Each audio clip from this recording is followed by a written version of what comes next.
Bonjour, ici Robin Mayotte et bienvenue à Pas sorti du bois.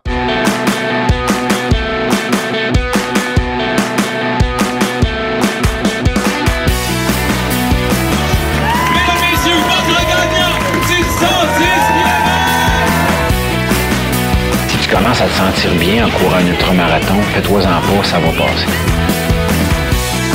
Grand champion du 125 km! C'est la Minute NAC, puis aujourd'hui, je te parle des gels énergétiques Ultra Énergie. Après les bars, les gaufres, les mix pour boissons, les purées, NAC complète sa gamme avec 2 saveurs de gel qui descendent bien, érable salé et choco café. Chaque sachet te donne 200 calories, 27 g de glucides, 2 g de protéines et 460 mg d'électrolytes. Puis pour ceux qui ont besoin d'un petit boost caféiné, le gel au chocolat contient 35 mg de caféine, question de ne pas t'endormir sur le bord du sentier. En plus, la faible charge glycémique des gels aide à prévenir les problèmes intestinaux. Bref, le produit parfait pour te supporter dans tes gros efforts. Pour les essayer, ça se passe sur le nac.com. Pour avoir 15% de rabais, utilise le code promo pas sorti du bois, PASSORTIDUBOIS. Bon épisode tout le monde. Ouais, on n'est pas sorti du bois, hein?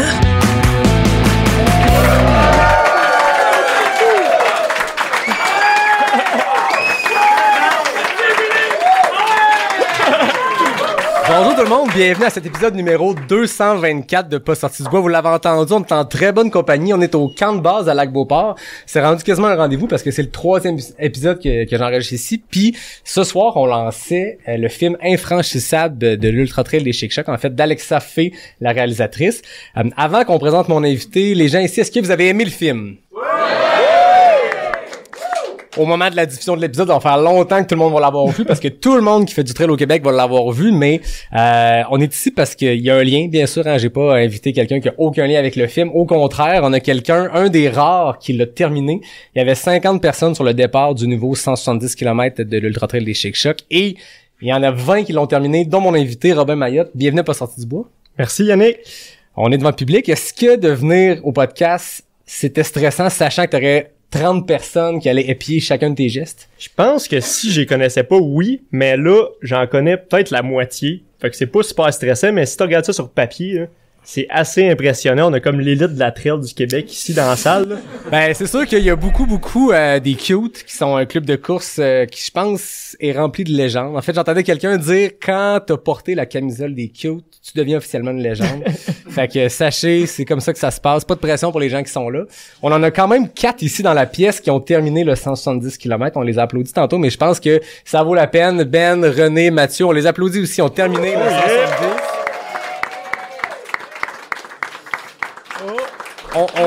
On voit aussi des visages qui pourraient être tentés de porter cette boucle de ceinture-là dans les prochaines années. Je veux pas nommer de nom, mais je vois des faces que j'aimerais savoir sur ce 170 km-là.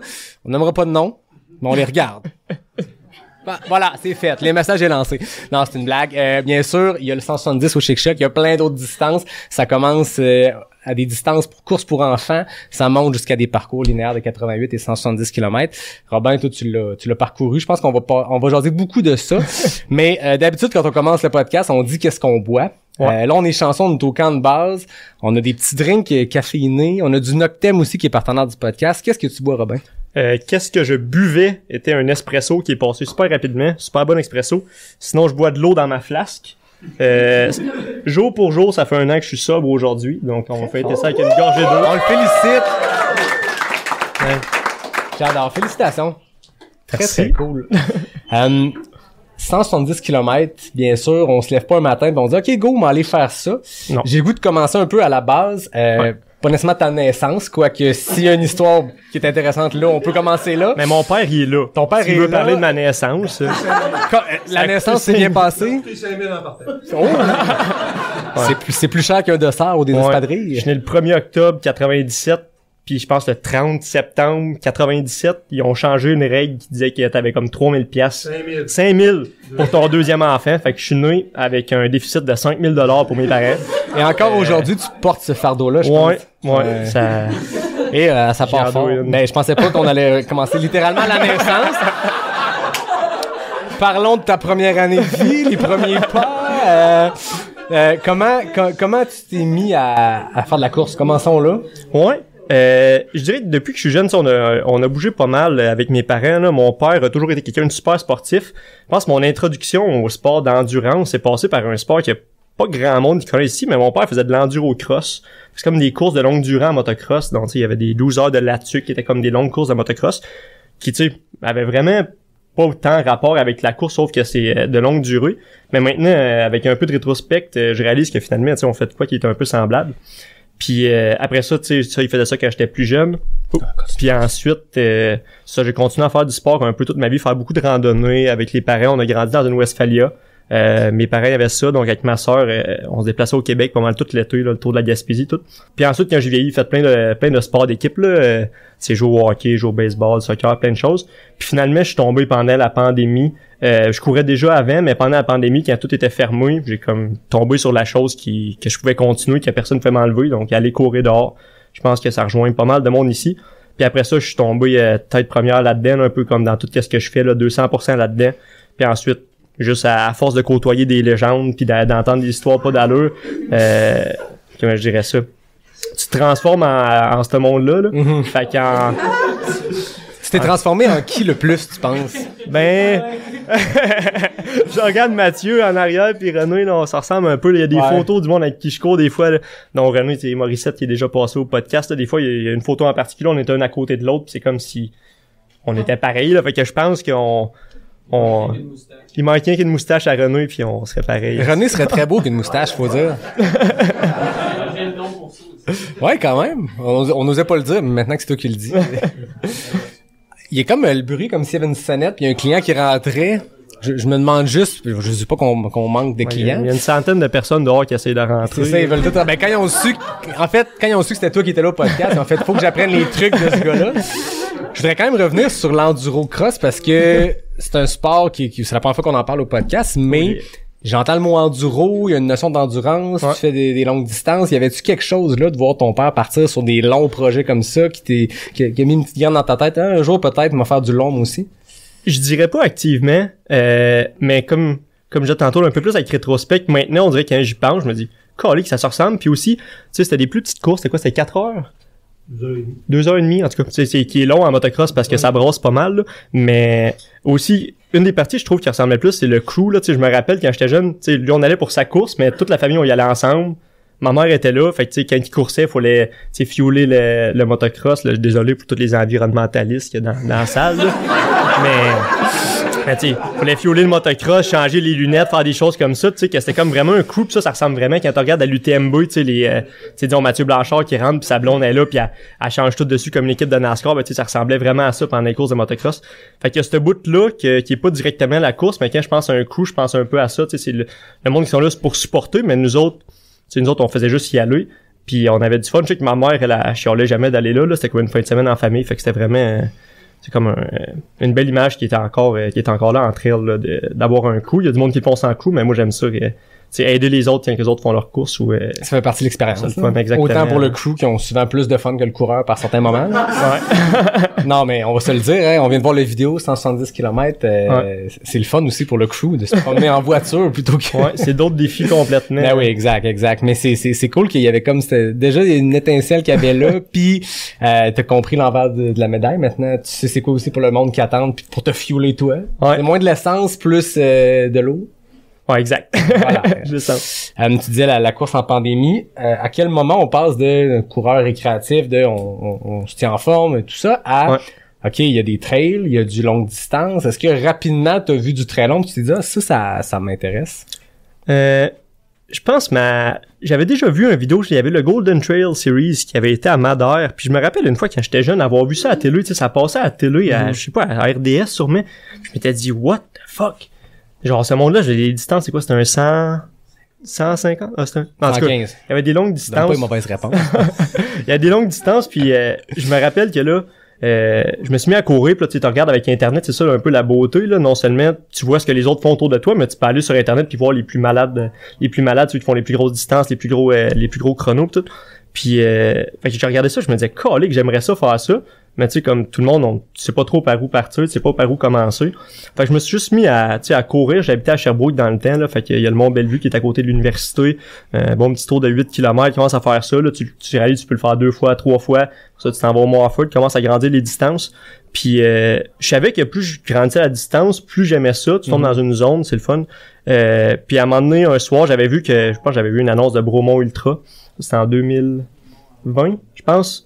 Puis Bromont Ultra, puis j'ai regardé le 55 km qui avait l'air vraiment le fun. Je me suis inscrit sur un coup de tête, là, je me rappelle, j'étais en soirée au bar avec mes amis. Finalement, un de mes amis, ça a mal viré. Il fallu que je le ramène chez eux, puis là, j'étais à côté, puis je m'occupais de lui. Pendant ce temps-là, j'étais sur mon cell, je vois un email, Bromont Ultra, hein, ça a l'air le fun, ça. Je me suis inscrit sur le spot. Dans un moment quand même assez absurde, on prend soin d'un ami, il est tard, on se dit, c'est là que les meilleures décisions se prennent. Ouais, j'étais un peu face à la chose, je me suis dit, calique, là, qu'est-ce qu'on fait? On fait n'importe quoi en ce moment, hein? Pourquoi je pourrais pas faire de quoi de plus le fun? Puis là, je me suis inscrit, puis finalement, tu sais, ça est parti en boule de neige qui m'a amené jusqu'où je suis en ce moment. Avec Bromont 55, à ce moment-là, t'avais fait quoi comme distance? Peut-être, j'avais jamais couru de marathon. J'aime ça les sentiers, fait que j'avais jamais couru de marathon. Je courais peut-être des 20-30 km en sentier à ce moment-là, mais c'était quand même un stretch, tu sais. Je savais pas exactement dans quoi je m'embarquais, mais ça reste que, tu sais, c'est à Bromont, c'est sécuritaire, y a pas de danger là. Fait que je pense que c'était une bonne décision. Puis, tu sais, je me rappelle après la course, moi, j'étais surpris, ça avait super bien été, j'avais été super, je fais ça, respectueux de la distance, là, j'avais pris ça super relax, puis à la fin, je me disais, calique, je suis encore capable, puis là, tu sais, là, ça a débloqué, genre, qu'est-ce que je peux faire, tu sais. Ouais. T'as fini ta première plus longue distance, puis tu t'es dit, je suis pas complètement détruit, donc. Exact. Il y a plus long, il y a plus le fun, potentiellement, pour quelqu'un qui aime la longue distance. Qu'est-ce que t'as fait? Tu dis, t'as respecté la distance, t'as fait tes devoirs. Qu'est-ce que t'as fait dans cet été-là qui mène jusqu'à Bromont en 2021? Bon, je pense que j'ai rien fait de vraiment spécial, là. J'ai regardé sur Internet un peu qu'est-ce qui était acceptable, là. Je suis pas arrivé là-bas avec aucun volume, là, mais c'est ça. Fait qu'un entraînement normal qui me mettait en confiance, là. Je pense que c'est ça un peu la clé, là. Qu'est-ce que je peux faire? Tu sais, qu'est-ce que, rendu sa ligne de départ, ferait en sorte que je suis confiant? Ouais. Tu le fais. Fait que j'ai regardé sur Internet un peu, tu sais, c'est quand même standard, là. On est chanceux, il y a beaucoup de, tu sais, peut-être là 20 ans, c'était un peu plus nébuleux qu'est-ce qu'il fallait que tu fasses pour te préparer, tandis que là, c'est assez bien connu, là. Fait que j'ai utilisé les ressources, ouais. Le trail, c'est un sport qui est communautaire. Y a-tu des premières rencontres qui sont faites dans cette année-là de préparation à ton premier ultra? Allez, tu me passes un lay-up, puis là, je dunk. C'est toi que j'ai rencontré, celui QMT 80, mais oui. C'est là qu'on Ça a l'air planté comme question, j'étais zéro au courant. Il connaît très bien son script. Il y a des invités ici qui suivaient moins le script. Ouais. Donc, Robert, parle-moi de ça. Pour vrai, je savais même pas. Je me rappelle qu'on s'est croisés, mais je me rappelais pas que ça allait mener à plus. Ouais, mais c'était ça en 2000. Hey, attends, check ça. Eh ben là, les auditeurs pourront pas voir, là. Je me suis préparé. Tu peux montrer à la caméra ici. Mais... Moi, j'oublie tous les chiffres dans la vie, là. Fait que je me suis fait un papier. En 2021. En 2021, c'était le QMT 80. J'étais au départ, puis ça, il y avait des queues, il y avait toi, il y avait JP, il y avait d'autres personnes, vous aviez des camisoles full flash. Puis je trouvais ça cool. Sur le départ, je me suis dit, tiens, c'est donc meilleur, ils font partie d'une gang, je sais pas trop. Puis après ça, sur le parcours, on est parti puis on s'est croisé plus vers la fin. Toi, t'étais sur le 113. Non, sur le 100. J'étais sur le 110, mais j'ai fait un 80 journée-là aussi. Ah oui, ok, je savais même pas. Ah. Il y a des raisons comme ça qui arrivent. Mais ouais, c'est ça. Correct. Fait que après ça, on s'est rencontrés plus en fin de course, on a jasé. Puis moi, je venais juste de prendre un stage à Québec, là. J'étais à l'université à Sherbrooke. Puis là, j'étais jasé, puis je disais, tu sais, c'est sûrement un club de course. Puis là, tu m'avais dit ça. Tu m'as dit, ah ben oui, tu t'écriras sur Facebook. Je me rappelle plus exactement.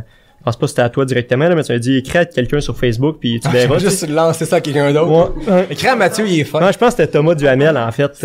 Ouais. Ah? Ça se pourrait. J'étais en coup de chaleur, hein. Fait que ce que j'ai dit, je suis désolé, Thomas. Tout le monde qui me parle des coachs, j'en vais vers toi. Il est là maintenant. Voilà.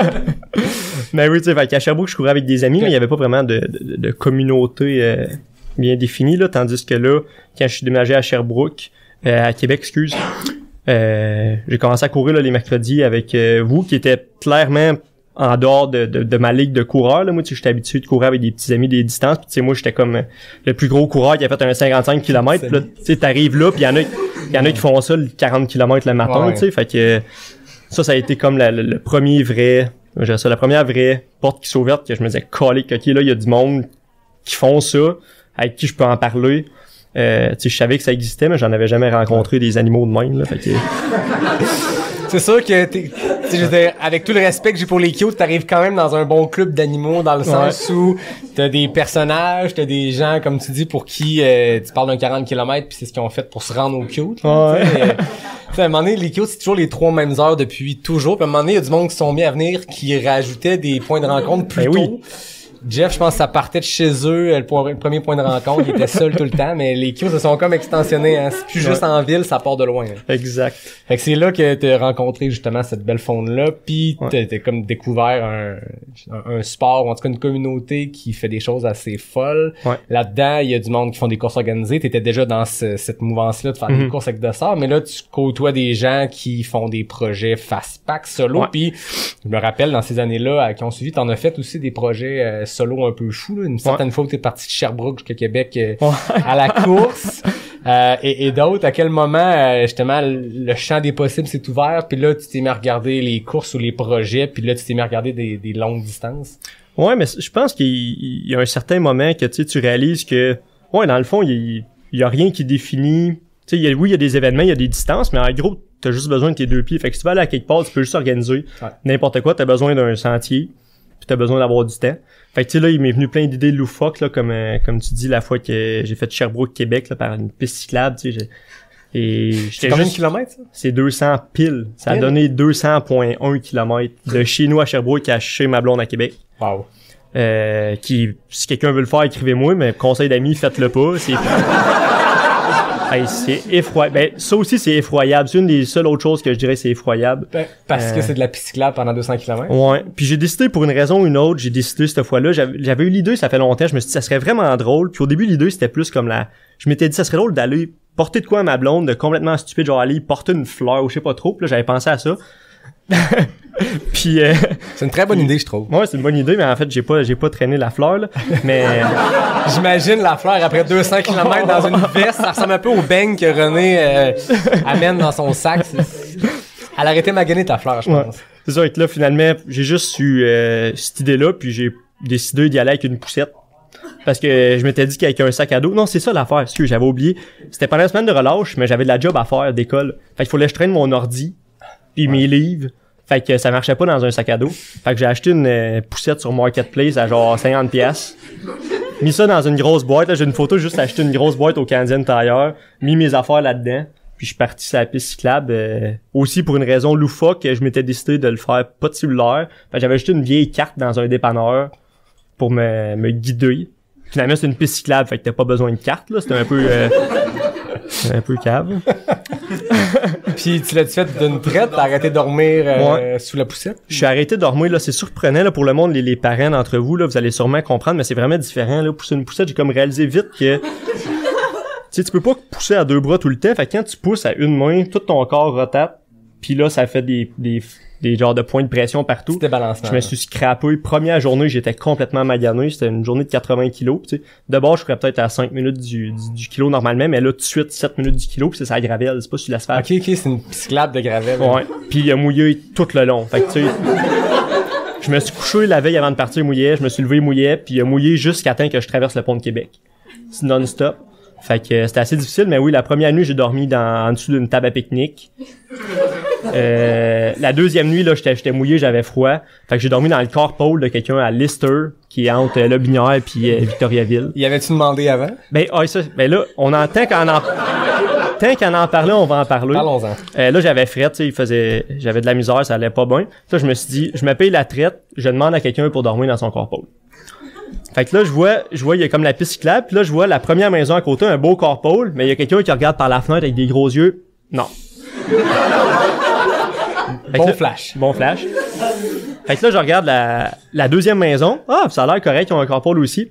Fait que je vais cogner, puis là, je réalise... En fait, je suis habillé exactement comme je suis en ce moment, là, avec une chemise. J'aime ça courir en chemise. J'avais ma chemise, mais tu sais, j'ai l'air un peu... je dirais ça, j'ai l'air de n'importe quoi, là, habillé comme ça. Fait que là, je cogne. Il y a une madame qui ouvre, peut-être une 50aine d'années, non, 60aine d'années. Elle me regarde avec des gros yeux. Qu'est-ce qui se passe? Je lui dis, excuse, tu sais, je faisais Sherbrooke, Québec, puis là, je suis mouillé. J'aimerais ça si je peux juste mettre mon matelas en dessous de votre carpool. Là, pas sûr. Là, finalement, j'ai dit, tiens, j'ai mes cartes, là, prends une photo de mes cartes pour, ça me dérange pas juste pour te montrer que je suis pas un bandit ou là mon Facebook, tu sais. Elle check ça, puis elle a dit, c'est correct. Tu peux dormir. Fait que là, moi, je suis tout content. Je set up mon stock, dans le carpool. Finalement, elle rouvre la porte, puis elle dit, tu veux-tu venir souper? Ah ben oui, pourquoi pas, tu sais, moi.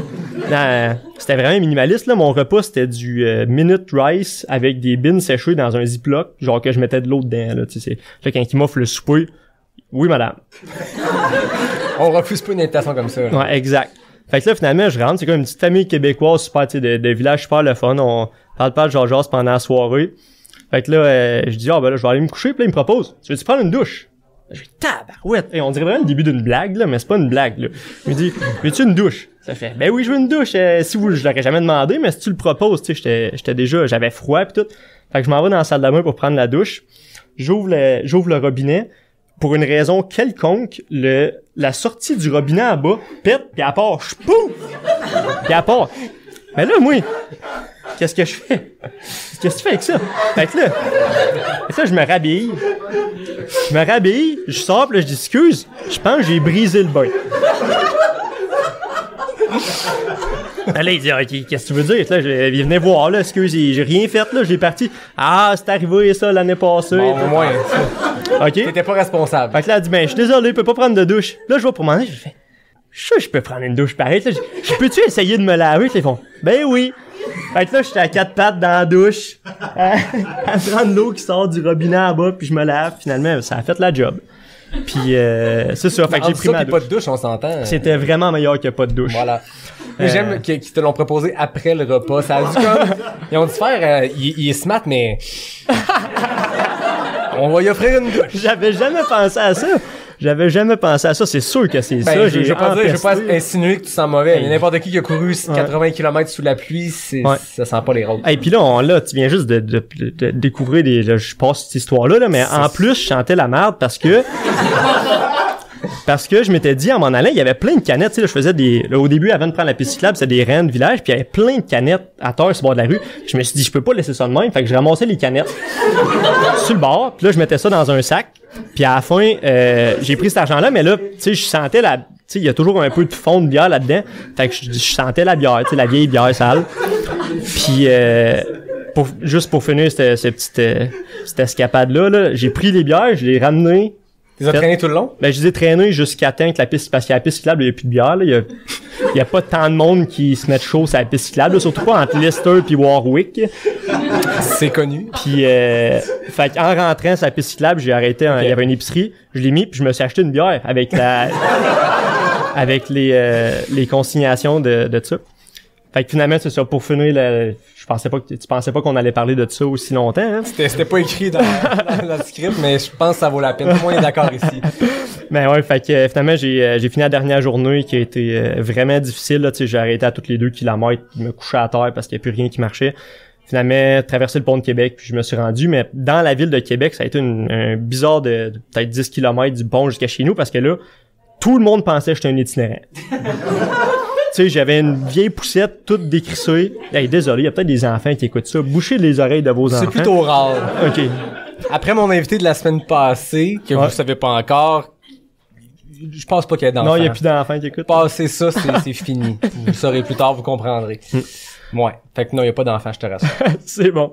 Fait que c'est ça, je me suis rendu chez eux, mais tu sais, à tous les arrêts de bus, là, le monde me regardait. Pourquoi l'itinérant, il court aussi vite que ça, tu sais? Ouais. Là, je me suis rendu, puis tu sais, j'ai été scrap pendant longtemps, là, mais ouais. C'est tough courir sa route. Clairement, mais je comprends que t'es allé dans la pain cave, nécessairement, si on arrête aux 2 km, que c'est tough physiquement, ça devient tough mentalement. C'est un beau projet, c'est divertissant à raconter, mais ça a dû nourrir quelque chose, puis ça a dû te préparer pour ce qui a suivi, parce que 200 km d'asphalte avec une poussette à ramasser des canettes en consigne, c'est connu comme étant une très bonne préparation pour un 100 miles. Ouais, puis je dis que j'ai le slowest known time Sherbrooke-Québec. Ouais. Ça a pris 30 heures de mouvement, là, mais 3 jours. 3 jours, fait que c'est ça, c'est ma plus grosse victoire. Ils ont pas accepté encore le site Slowest Known Time. Non. Ils ont pas répondu. Mais c'est décevant. En fait, si écoute, on leur recommande de t'accepter parce que je pense que ça vaut la peine, surtout quand on a tout le contexte, l'histoire, l'anecdote. Ouais. On remercie quand même cette famille-là de bons Samaritains qui ont accepté de te nourrir, de te nettoyer comme ils pouvaient, puis de te laisser finalement te dormir dans le carport. Ouais, j'ai dormi dans le carport. Ils ont dit, OK, la prochaine étape, on y offre un lit, il a posé notre douche, je m'étais pas assez bien lavé. Il était pas prêt à ça. Non. Mais oui, mais tu sais, ça, c'est un exemple parfait de, tu sais, des fois, t'entends du monde conter des histoires pas d'allure, mais tu sais, moi, j'aurais peut-être jamais pensé à ça si j'avais jamais entendu des gars comme, tu sais, René puis Mathieu qui comptent des histoires pas de bon sens de fast-pack. C'est juste, quand tu réalises que, fuck, tu sais, si j'ai des idées puis je suis capable de faire des choses comme ça, je peux juste l'organiser moi-même. Ouais. Fait que, tu sais, faut pas juste que tu penses, les choses possibles, c'est pas juste les courses qui sont organisées. Si ça te tente d'organiser des affaires par toi-même, fais-le. En sécurité, là, pour pas tout seul d'un chic-choc si t'as jamais couru, là. Effectivement. Mais c'est ça. Fait que, tu sais, ça a été un exemple parfait pour moi de genre, oh my god, tu sais, quand t'es capable de courir des longues distances, t'es capable de t'organiser des affaires pas d'allure de même, puis même si c'était pas le fun pendant, c'était un vrai, tu sais, type 2 fun. Ouais. Maintenant, tu sais, quand je repense à ça, je trouve ça tellement malade. Je pense que tout le monde qui écoute ici, te remercie de l'avoir vécu pour nous le raconter. Mais je pense qu'il y a de quoi de le fun aussi d'en couvrir des longues distances. Même si on lui donne pas un sens, genre aller porter quelque chose à ta blonde, ça reste que l'idée de couvrir une aussi longue distance, le linéaire, de partir d'un point A d'aller à un point B fucking loin. Ouais. Il y a quand même de quoi qui est motivant là-dedans, qui est trippant, puis juste de regarder une carte puis regarder la trace puis dire 200 km, tu peux le faire en faisant des boucles de 2 km autour de chez vous. Ouais. Tu vas avoir le même chiffre à la fin, mais il y a de quoi de vraiment plus trippant de partir d'un point A qui, là, dans ton cas, c'était où tu habitais à Sherbrooke, puis où tu fais ton stage à Québec, puis de le couvrir, de le traverser, puis de voir cette espèce de ligne-là qui couvre 2 points que le monde font en char, puis qui disent « Hey, c'est long même en char! Ouais. » Toi, tu l'as couru. Ben, moi, j'ai déjà dit que c'était long en char, fait que je suis pas immunisé à ça. Là. Non, c'est ça. Ben, je pense qu'on l'a tout fait, cette joke-là, puis on l'a tout entendu. Tu fais un 100 km en fin de semaine. Hey, je fais même pas ça. C'est long. Ouais, c'est long à course aussi. Ouais, exact. Mais tu sais, regarder sur la carte puis le voir faire une ligne, c'est malade. Puis c'est une des raisons pourquoi, tu sais, le 170 kg des chic-chocs est si le fun que ça, c'est que tu regardes 2 points, tu te dis, oh my god, passer du début du parc, de la réserve faunique de Matane, puis se rendre jusqu'à la base du Mont-Albert, ça a comme pas de bon sens de faire ça. Mais c'est tellement, le cerveau trouve ça gratifiant de te dire, oui, j'ai couvert une distance, c'est pas sa ligne de départ, puis tu dis, bon, où c'est que je m'en vais? Ben, je m'en vais ici, demain. Puis je fais une boucle, tu sais. Fait que c'est ça. Ouais. Tu parles des chic-chocs. Ouais. C'est une belle passe à la palette, mais j'ai le goût d'attendre encore un peu parce qu'il y a d'autres affaires que j'ai le goût qu'on jase parce que clairement, le Sherbrooke-Québec, c'était une belle bougie d'allumage. Mais ton premier 100 000 avant de faire les chic-chocs, t'as fait l'Ultra-Trail du Fjord du Saguenay. Ouais, exact. Ça a été officiellement ton premier 100 000 en course organisée parce que Sherbrooke-Québec t'as fait avant. Sherbrooke-Québec était un mois après. Ah, c'est après? OK. Après donc, le Fjord du Saguenay. Littéralement ton premier 100 000. Ouais. À quel moment on se dit, OK, là, je suis prêt, je m'inscris à un 100 000? Je l'ai fait de façon, tu sais, si tu regardes ça, c'est quand même rapide, mais j'ai quand même passé d'une année, j'ai fait un 55 km, 80, 100, puis l'année d'après un 160, fait que j'ai comme fait la progression, j'ai comme fait toutes les distances avant. Puis t'as fait un 113 d'un C'est ça, exact. C'est un 113 en termes de kilomètres, mais en termes de durée, on s'entend, c'est plus long que toutes les autres courses qui sont pas 100 000 au Québec. Là. C'est ça, exact. Fait que tu sais, je suis tombé sur le 113 km des chic-chocs, c'était-tu? Non, c'est la deuxième année qu'il le faisait, je pense, en tout cas. Puis je suis tombé là-dessus, sans trop savoir dans quoi je m'embarquais. Je pense un peu comme les chic-chocs, là, c'est facile de comme comparer les courses en regardant, ben tu sais, les distances ressemblent à ce que je fais le 125 Arcana ou le 113 là, pis tout. Finalement, je suis tombé là-dessus, qui était, tu sais, avec un peu de recul, c'était une grosse coche entre j'avais fait le 80 kg du QMT, passé à 113 des chic-chocs, qui était une grosse coche. Mais c'est mon genre de course. Moi, je suis pas le coureur super rapide. J'aime ça power hiker. J'aime ça les grosses montées, les grosses descentes. Fait que ça tombait un peu, j'allais dire dans mon champ d'expertise, quand que tout le monde est plus rapide que moi dans la salle ici, là. Mais fait que ça, puis j'ai fait le 113 kg des chic-chocs qui a pris quand même, tu sais, 23h50, je pense. Une affaire de même. Je me suis battu pour le 24 heures. Puis après ça, je me suis dit, OK, tu sais, 24 heures, il y a sûrement des 100 000 que ça doit être quand même dans ce même range-là. Puis je suis tombé sur le parcours du Saguenay, que je sais qui est une super de belle région. Puis tu sais, j'étais pas trop confiant en y allant, mais je savais au moins que j'avais déjà joué dans les mêmes zones un peu, tu sais, du pancake puis de la fatigue, là. 24 heures, ça reste que t'as le temps d'être fatigué quand même. Mais oui, donc le 113 des chic-chocs m'a donné vraiment confiance de m'inscrire à n'importe quel 100 000. Là. Puis de faire ce 113-là, ça a-tu motivé plus tard de dire, ben là, il faut un 170 tant qu'à avoir fait 113, je vais aller faire plus long. Ouais. Comme coureur, quand on se met au trail, on finit par trouver ce qu'on aime pas. Ouais. Là, tu fais 113 km dans un chic-choc, tu y es retourné, je suppose que t'aimes quand c'est très technique. Tu le disais tantôt, quand ça avance un peu moins vite, quand il y a des grosses montées. Là, t'avais trouvé ton style de course. Ouais. Le Fjord du Saguenay, il s'inscrit quand même aussi là-dedans, je pense, en termes de technicité. Je pense que ça se compare, on peut rien comparer au chic-choc, mais c'est extrêmement technique aussi au Saguenay. Il y a de la grosse montée dans le centre de ski à la fin, c'est bien pentu. Est-ce que le choix de cette course-là pour faire ton premier 100 000 est influencé par quelque chose?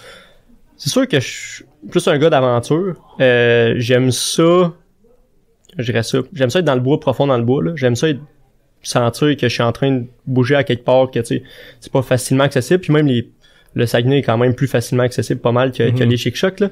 Mais oui, c'était plus il m'attirait parce que, justement, tu vas profond dans le bois, puis le Saguenay, tu sais, la nuit, je pensais les Persides quand on l'a fait, puis tu sais, c'est magique, là, t'es vraiment dans la nature, t'es au top du Mont-Édouard, même s'il y a une station de ski, là, tu te sens complètement perdu dans le bois.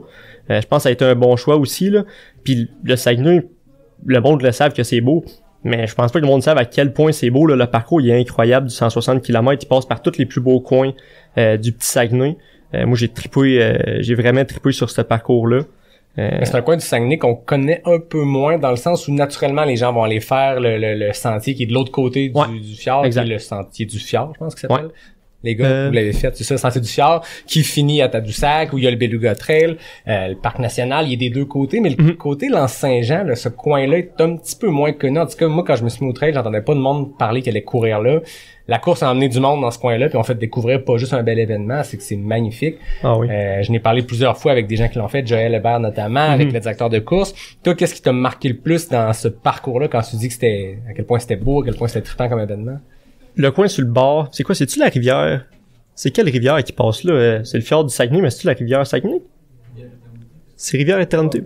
En tout cas, il y a comme un gros cap de roche qui est effroyablement beau. Là. Il y a un aid station spécifiquement sur un long quai d'où est-ce que tu vois toute la crête descendre. Là, ça, c'est particulièrement beau. Là. C'est une des plus belles places au Québec que j'ai vues.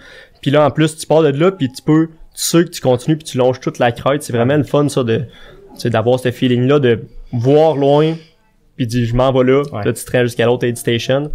Puis je pense que ça, c'est la plus belle partie du sentier. On n'a pas eu la course officielle. Je pense qu'il n'y a jamais eu lieu parce que ça a été inondé. La première édition, c'était full boiteux. La deuxième, c'était un déluge. Ils ont fini par faire 3 boucles en 2023. Fait que je sais plus trop qu'est-ce qui représente qu'est-ce que c'est la course normale. Là. La beauté des courses en milieu éloigné, c'est que t'as le parcours sur le site, t'as le parcours en vrai, t'as le kilométrage qui varie, puis c'est ce qui rend ça le fun. Mais oui, mais c'était une belle course, puis plus accessible que les Chic-Chocs. Là. Il y a une bonne section roulante au milieu aussi là pour du monde qui sont plus rapides, c'est le fun. Mais oui, moi j'ai aimé l'organisation, c'était super, le parcours il est super beau. Tu sais, des fois je vois comme Jeff Cochon puis Hélène qui repartent là-bas des fois, puis tu sais, à tous les jours ils font une trail de 30 kilos différente, puis c'est toujours malade. Là, fait que c'est un méchant beau coin. Fait que là, tantôt, tu disais, la première fois que t'as fait un 55, t'as terminé avec encore un peu des jambes, pis encore surtout l'envie de continuer. Tu dis, OK, là, j'aimerais ça faire plus long. T'as fait un 80. T'as fait un 113 qui t'a pris quasiment 24 heures. Ouais. Là, t'as fait un 100 000 qui en prend 31. T'es-tu encore dans le même état d'esprit de finir pis de se dire, peux-tu aller plus loin? Après le Saguenay, j'étais détruit solide. Je me suis comme blessé au kilomètre 100. J'étais plus capable de déplier ma jambe. Fait que j'ai comme, tu sais, fini deadman marching toute la fin, boiteux, tout croche. J'étais complètement magané. Fait qu'après cette course-là, je dirais pas genre, à la fin de ça, je me disais holy shit, ça a pas de bon sens. Puis dans ma tête, ça, c'était comme la fin normale d'un 100 000. Là, je faisais vraiment dur. Là, tu sais, marcher jusqu'au char, c'était une tâche herculéenne.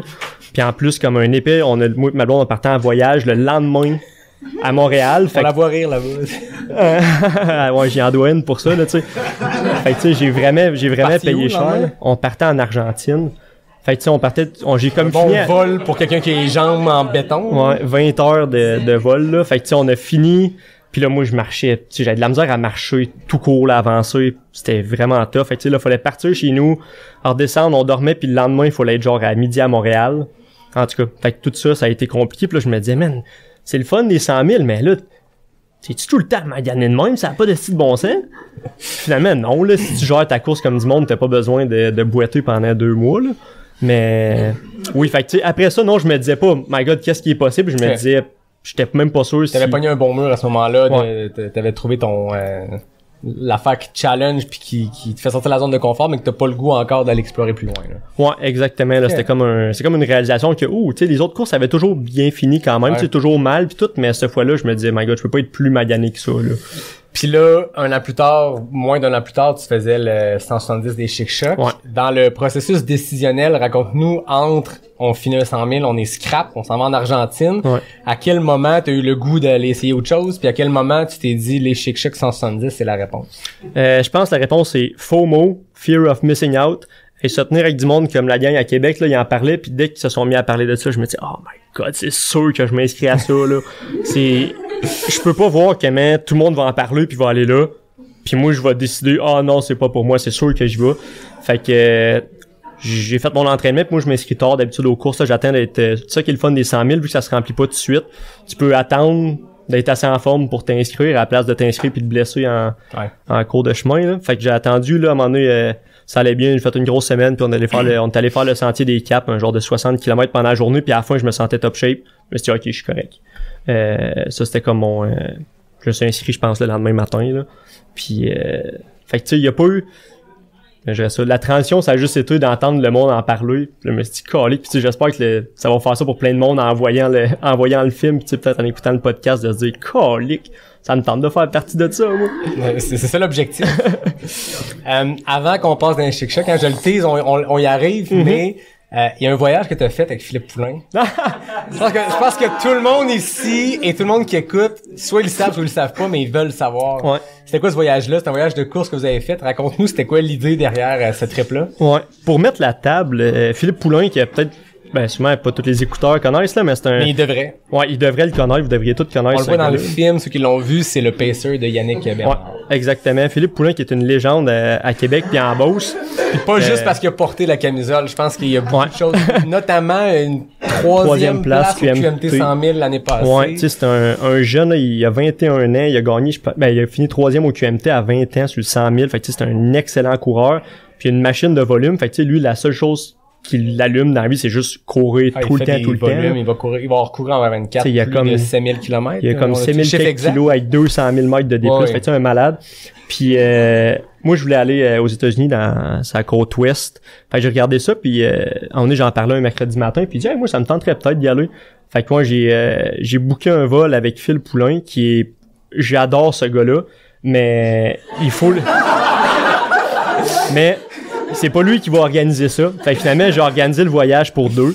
Puis on a trippé ben raide là-bas, mais tu sais, c'était tout qu'un voyage, là. Les deux, on est partis en tente. Là-bas, il y a des lean-to, là. C'est vraiment le fun, tu sais, dans le sud-ouest des States, t'as plein de places que, tu sais, la terre appartient au peuple. Fait que c'est comme, à part si quelqu'un l'achète, c'est à tout le monde. Fait que t'as plein de places que tu peux juste arriver puis qui t'attendent. Fait que, tu sais, pendant 2 semaines, on a fait tous les gros parcs, tu sais, le Grand Canyon, tu sais, Phil, il a fait le Rim to Rim to Rim. Moi, j'étais complètement blessé une semaine avant de partir. Finalement, la solution, c'était de courir plus, tu sais, dites pas ça à votre physio, là, mais ça a marché. Ouais, je me suis mis à courir plus, puis tous mes problèmes sont partis. Fait qu'on était là-bas. Pendant qu'on était là-bas, on a croisé Dave Mayou, qui est un coureur de Québec aussi, qui était sur un 100 000 à Bryce Canyon. Fait qu'on l'a croisé dans un pound shop. Il nous a dit, veux-tu nous payer? Fait que là, le lendemain matin, nous autres, on était bénévoles. Il y avait une course à un 100 000 à Bryce Canyon. C'était prévu que vous étiez bénévole? Non, même pas. C'est juste qu'il y avait la fin de semaine, on était dans le coin, puis là, tout le monde arrivait pour la course. Moi, j'ai écrit sur Facebook à une fille qui organisait ça. J'ai dit, hey, on est 2 coureurs, avez-vous besoin de bénévoles? Il manquait du monde, fait qu'on a fait un aid station. On a aidé un aid station. Puis quand Dave, c'était 2 books. Fait que quand Dave, il est passé une fois, Phil, il est parti avec. Fait un 50 km avec. T'avais le droit de pacer sur genre 110 kilos. Fait que Phil, il est parti genre 55 kilos avec. Puis quand Dave, il est revenu, moi, je suis parti avec. Faire un autre book. Fait qu'on a fini par le pacer là-dessus, mais tu sais, c'est plein de belles places, là, le sud-ouest des States, là, c'est plus un secret, là, mais c'est vraiment incroyable. C'est un paradis du trail, pis tu sais, il y a une culture, puis désolé, je vais le redire, mais des courses routes, il y a ça là-bas partout, puis tu sais, l'histoire que tu racontes, moi, je me rappelle au State, maintenant en Arizona, j'arrive là, je fais un 100 000, il y a une option de pacer, puis je pensais pas le faire de pacer, mais là, t'es sur place, puis tu te dis, ouais, ça pourrait être une bonne idée d'avoir quelqu'un pour une nuit complète, puis il y avait genre un groupe, puis n'importe qui se pointait là-dessus. Hey, je veux une pacer, puis une fille fait, ah ouais, demain je suis dispo. Puis il y a vraiment de ça, à la course, et le monde se pointe pour être bénévole le jour même. Il manque jamais de monde. Aussi au Québec, je pense qu'il faut être rodé au quart de tour pour avoir nos bénévoles, puis c'est correct. Je veux dire, c'est des courses qu'il faut organiser, c'est bien organisé, mais là-bas, il y a comme une culture de les gens vont venir, Phil et Robin vont passer pour faire du bénévolat. C'est prévu, on l'avait vraiment prévu. Mais il avait pas prévu qu'on allait manger 58 hot dogs, par exemple. Ça, c'était pour rajouter un peu de difficulté à votre boucle de 55 km. Ouais, exact. Mais là, vous devez avoir fait des runs exceptionnels parce que le sud-ouest américain, le Grand Canyon et tout. C'est quoi toi ton coup de cœur en termes de coureur? Grand Canyon, c'est incroyable. Là, le monde, tu sais, ça le dit dans le nom, c'est le Grand Canyon, là, mais c'est grand en tabarnak. Tu vas là, pis là, tu vois du haut, pis là, tu te dis, my God, c'est donc bien profond, pis là, quand tu le descends à course, tu te rends où c'est que tu pensais que c'était sais, le fond, finalement, non, t'es à moitié. Ouais. Fait que, tu sais, descendre ça, c'est vraiment le fun. Là, moi, je pensais que j'étais blessé, j'ai commencé à descendre. Je me disais, calique, ça va bien, finalement, tu gonnes ça, si t'aimes ça descendre en malade, c'est juste... Parce que c'est quand même roulant? C'est super roulant, là. Ouais, c'est super roulant. C'est comme des autres, ils entretiennent ça avec des mules. C'est ça en français, mules? Ah, des un âne puis un cheval, là, en tout cas. Puis, fait qu'ils mettent du sable là-dedans, c'est comme de la terre battue qui descend jusqu'en bas. Fait que si tu veux descendre 2000 mètres de D- straight, tu descends ça à pine. Ah ouais, ok, du haut du Grand Canyon en bas, c'est... Ouais, c'est juste des longs switchbacks de sable tapé, fait que c'est vraiment... Fait que ça roule, ça règle les blessures, clairement. Ouais, ça règle toutes les blessures.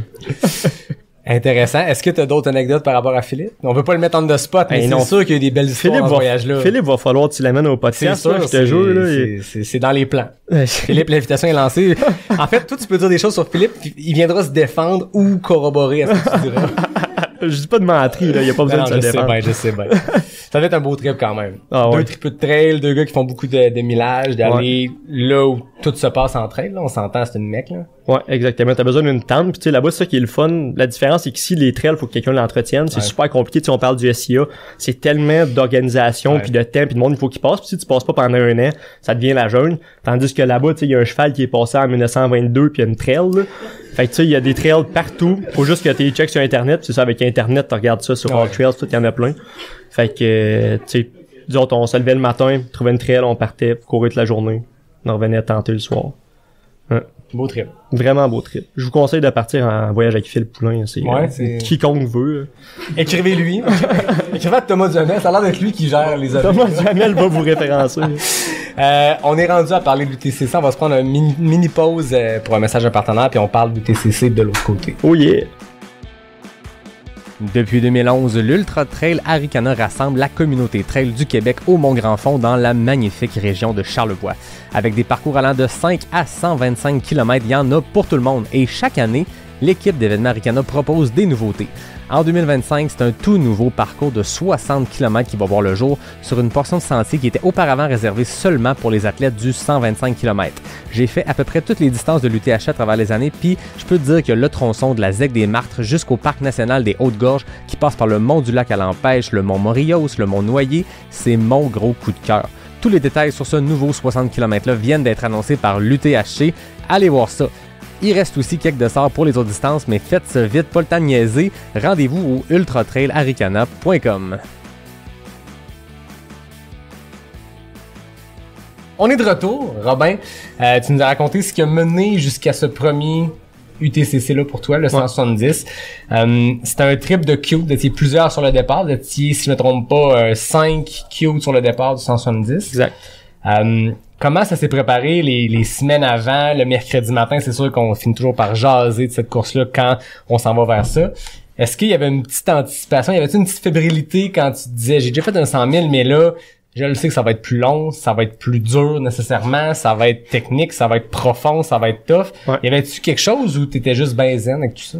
Ben tu sais, à ce moment-là, toutes les courses que j'avais faites étaient plus grosses que la dernière. Fait que ça filait juste comme le next step un peu, là, qui était un peu spécial. Puis c'est la seule course, je pense, de même, tu sais, au Québec, là. J'aurais pu faire toutes les autres 100 000 au Québec. Puis si j'avais à faire elle, je me sentirais différent, tu sais. Fait que ça filait, mais pour moi, c'était pas spécial parce que je faisais des steps à toutes les années de plus en plus grosses courses, là. Mais oui, surtout quand tu t'approches, en tout cas, les 2 fois j'étais dans Chic-Choc, là. Tu sais, je pars de Sherbrooke, je pars de Québec, où il y a des montagnes, là, mais quand tu rentres, disons, à la base du mont, Nicolas Albert? Non, pas Nicolas Albert, au départ, pas au départ, à l'arrivée, c'est Albert. au mont Albert, c'est ça. Ouais. Quand t'arrives à la base du mont Albert, là, tu regardes ça, tu te dis, ok, fuck, tu t'enlignes là-dedans. C'est un autre tout le long, montagne, là. Ouais, fait que c'est plus intimidant. Fait que c'est ça, tu sais, oui, j'appréhendais, je me rappelais que c'était des plus grosses montagnes. Puis aussi, tu sais, c'est beaucoup de questions, là. On savait qu'on y allait en gang, qu'on était 5, qu'on se connaissait pour y aller. Puis tu veux pas, tu sais, tu voudrais jamais dire genre, ok, on part, puis coûte que coûte, on se suit, parce que c'est sûr qu'il y a des choses qui vont mal aller pour quelqu'un à un moment donné. Fait que tu sais, on se dit, bon, on va y aller, puis tu sais, moi, j'espérais que ça aille bien, puis qu'on puisse se suivre, mais tu sais, qu'est-ce qui arrive si au 10e kilomètre, je sais pas, moi, mes souliers pètent, je peux pas m'attendre pendant une demi-heure, qu'est-ce qui arrive si... Fait que tu sais, t'espères que tout va bien aller, tu sais c'est quoi comment ça va être au départ, mais tu peux jamais savoir qu'est-ce qui va se passer après. J'étais quand même zen, je suis pas un gars stressé dans la vie, mais c'est quand même tu sais que tu t'embarques dans quelque chose de différent, là. Dans ta préparation, là, sachant ce qu'il faut faire pour se rendre à un premier 100 000, sachant que tu as fait plusieurs longues distances, sachant aussi c'est quoi les Chic Chocs. Ouais. Est-ce que t'as fait une préparation particulière dans ton été en vue de ça? Je suis pas quelqu'un qui fait du gros spécifique. Je suis pas coaché, j'ai pas exactement mes entraînements de sortie. C'est juste plus l'idée générale de faut faire plus de longues sorties back to back, puis le plus possible dans du technique. À Québec, on est quand même choyé là, tu sais, il y a le lac Beauport autour, la clinique du coureur qui nous réserve quand même une coupe de trails super techniques. T'as le Mestachibo qui peut te préparer un peu. Donc ça a été courir dans ces sentiers-là. Mais tu sais, sinon c'est juste à avoir du volume, se pratiquer avec des jambes fatiguées, c'est la clé un peu là, puis c'est juste tester son gear, tu sais que tu vas être parti longtemps là, fait que t'assurer qu'avec les souliers que tu partes, t'es confiant qu'ils vont pas te scraper les pieds puis que tout ton gear il est set-up là, ta lampe frontale, là on savait qu'on allait passer 2 nuits. Fait que c'est de penser à ces affaires-là, de se préparer, tu sais, tu te dis pendant la course qu'est-ce qui me stresserait, ben tu t'occupes d'avance ces affaires-là. Est-ce que ça me stresse que mes batteries, je vais manquer de batterie, ben teste-les 2 nuits, tu sais. C'est assez simple. On sait que tu courais notamment avec René Morissette, qui est une légende dans la pièce ici, quoi, qui a quitté. On le salue. Mais René avait fait le SIA l'année d'avant, donc avait fait les 650 km de ce secteur-là. On a entendu beaucoup parler de son fichier Excel, parce que René avait estimé des paces qui, au final, Mathieu, ça s'est avéré être dessus à 10 minutes près, genre. On arrivait à 5 minutes maximum de notre temps de passage prévu. Et puis, tu sais, on dit on passe sur un 100 000, on espère tout fait ensemble. René, lui, savait exactement à 5 minutes près, il allait être à quelle vitesse. Bien sûr, René, c'est un gars d'expérience. Il sait quand on arrête de suivre le fichier Excel puis qu'on fait notre course. Mais dans ce cas-ci, ça s'est avéré être vraiment on the spot de fois en fois. Est-ce que toi, t'es quelqu'un qui va essayer d'estimer un peu quelle heure on va essayer de passer? C'est une course, tu le disais, il y a des crews, il y a des points d'accès, il y a des drop bags. Il y a quand même plusieurs choses autour qui font qu'il faut avoir une espèce d'estimé. T'avais-tu préparé ça ou t'y allais pour le fun? Pour moi, non, mais pour le crew, faut quand même que t'aies une idée de qu'est-ce qu'il y a. Mais t'as mis le doigt dessus, là. Moi, j'avais un peu un cheat code, là. J'avais Mathieu puis René, là, qui était avec moi, là, tu sais, René, il a déjà fait le SIA au complet, mais Mathieu, il a fait 2 fois des parties avec aussi, donc, qui connaît ces régions-là, tu sais. On s'est fait une rencontre avant où est-ce que, tu sais, René puis Mathieu, ils nous montraient leurs photos de quand ils sont allés, le 2 ans puis tout, puis qu'ils remémoraient ça, là. Fait que, tu sais, avant même d'avoir fait les sentiers, t'sais, on avait déjà un peu une idée d'à quoi ça allait ressembler. Puis mes fichiers, ben je suis parti un peu de qu'est-ce que René avait sorti là. Fait que oui, ça vaut la peine de regarder juste pour que ton crew ait une idée de qu'est-ce qui se passe. Mais en même temps, tu sais, René il a vraiment mis le doigt dessus, mais dans une course en général, c'est super tough de décider ça. Puis tu sais, si tu veux, oui, tu pourrais aller super en mode super nerd puis faire plein d'Excel avec toutes les temps de whatever qu'est-ce qui se passe, mais il peut toujours se passer des choses nouvelles. Fait que t'sais, j'en avais sorti un général pour mon crew, mais même à ça, ils m'ont attendu. Puis le truc, c'est si tu peux être là d'avance, vas-y, puis t'attendras, mais c'est pas... c'est ça. Fait que c'était qui ton crew? C'était quoi le plan de match? Il y avait combien de moments où t'allais les croiser? Est-ce que t'avais briefé ton crew sur ce que t'avais besoin? Parle-nous de ton crew 101, comment ça s'est passé? Ouais, ben comme crew officiel, j'avais mon père, Régent, qui est là, puis Manon, sa copine. Ici, qu'eux autres étaient super bien équipés, là, donc Manon, elle a un Sprinter van. Tu sais, quand qu'eux autres se pointaient, ils se parquaient là, puis ils sortaient les chaises, puis elle quasiment le barbecue, toi. C'était comme le retour après plusieurs années quand tu faisais les refills de gaz, là, c'est le contraire. C'est le fun, c'est un retour de balancier. C'est ça, fait que je pense que c'était 3 ravitaux qui pouvaient être crew. Fait qu'au kilomètre, genre 37, 80, puis Matane, Petit Saut, puis 125. Ouais, 100. Cascapédia. Cascapédia, c'est ça. À la fin. Donc, j'ai vu à ces 3 endroits-là, puis tu sais, avoir un crew, c'est vraiment magique, là. First, logistiquement, parce que tu peux préparer d'avance. Tu sais, tu peux les briefer, tu leur donnes tes affaires, tu sais qu'est-ce qui va être disponible partout, comparément à des drop bags que, tu sais, si t'as une paire de souliers que t'aimerais changer, puis tu l'as mis au 2e drop bag, t'en as besoin au premier, t'es un peu dans la merde. Fait que, ça, c'est vraiment un gros cadeau d'avoir le crew là. Puis deuxièmement, juste d'avoir du monde avec qui parler, parce que, tu sais, oui, j'étais avec René, tout là, mais des fois, quand t'es tout seul, là, je me rappelle plus spécifiquement pendant le fjord du Saguenay, qu'à partir du kilomètre 20, j'ai vu comme personne. J'étais content de voir mon crew, surtout quand tu souffles, là. Quand ça va bien tout seul, c'est correct, mais souffrir tout seul, c'est plus long pas mal. Ça fait une motivation aussi de savoir que, bon, t'as ce que t'as sur toi, t'as des ravitaux, mais tu vas avoir exactement ce que tu veux en termes de, soit de gear, soit de bouffe, soit de réconfort humain. Tu sais qu'à telle place, ils vont être là.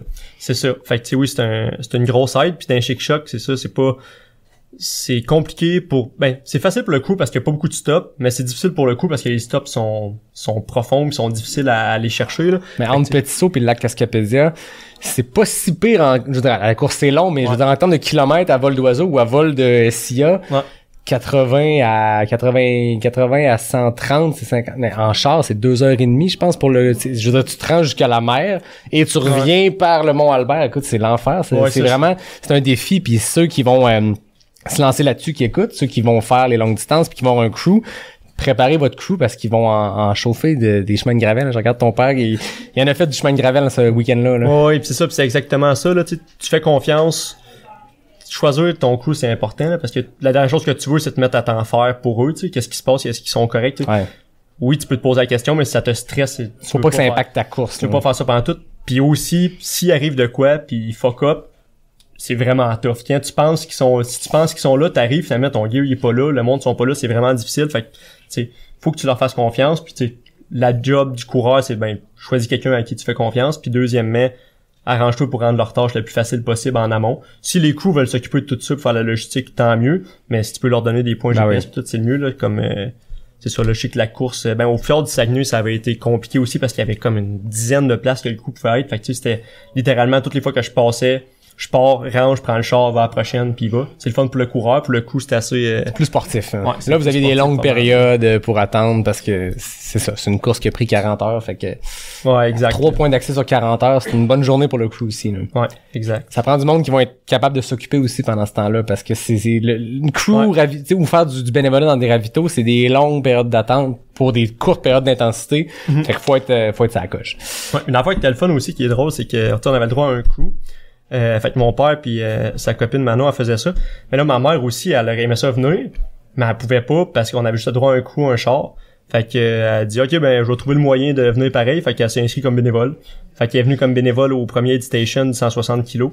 Fait que qui était quand même une tâche assez costaude là, dont les bénévoles, tu sais, je leur lève mon chapeau là. Eux autres, tu sais, transporter un melon d'eau, c'est bon là, mais quand faut que tu l'apportes à 10 km de la trail la plus proche à pied, là, le melon d'eau, il coûte cher. Fait que c'est eux autres qui ont payé ça, c'est eux autres qui ont payé le prix, là, ils ont transporté toute la bouffe jusqu'à des places qui sont quasiment inatteignables normalement, là. C'était loin parce que c'est drôle, je vais t'en parler. J'ai passé quelques heures à ce ravito-là, puis à un moment donné, je jase avec les bénévoles, puis à un moment donné, elle me dit « Ah, mon fils fait la course », puis là, j'apprends que c'est ta mère. Puis on a jasé de Sherbrooke, Québec, elle me dit « Ah, là, il donnait un peu de nouvelles, là, je veux savoir il était où », puis mais c'était extrêmement loin. Du moment que le char se stationne, je pense que c'était 4 ou 5 kilomètres, mais moi je l'ai fait avec quelqu'un d'autre, pas rapide, avec une caméra, tu sais. Là, dans ce cas-ci, les bénévoles, c'est une méchante job, puis on leur lève leur chapeau.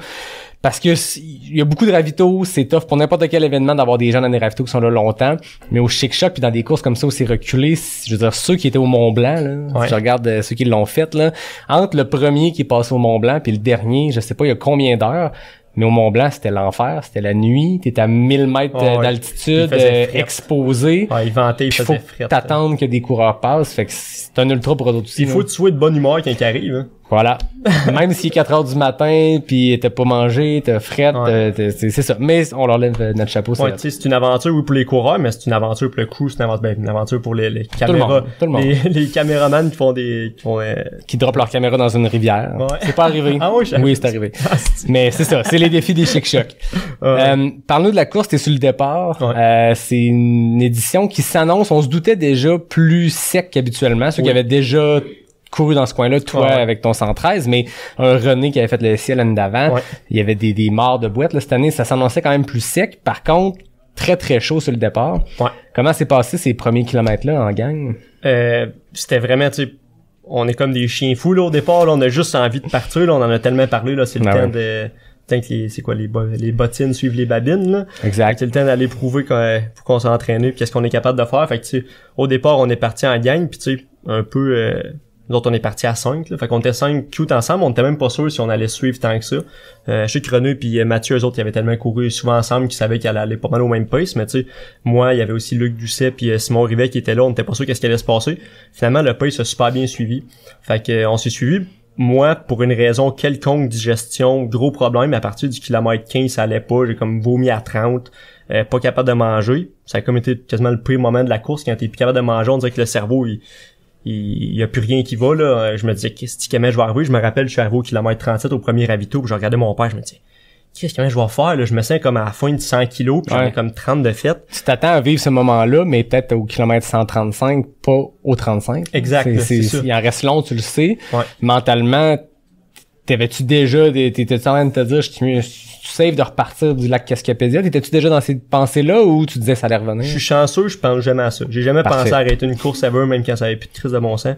Je suis comme, je sais pas pourquoi, je suis juste vraiment fâché parce que je sais que ça va suck longtemps. C'est ça. Mais là, miracle, 2 canettes de coke en genre 1 minute, paf! Réglé en comme 30 secondes, là, je suis passé de, je vais vomir, il y a plus rien qui marche, à, let's go, on repart, tout va bien! 2 canettes de coke, tout a débouché.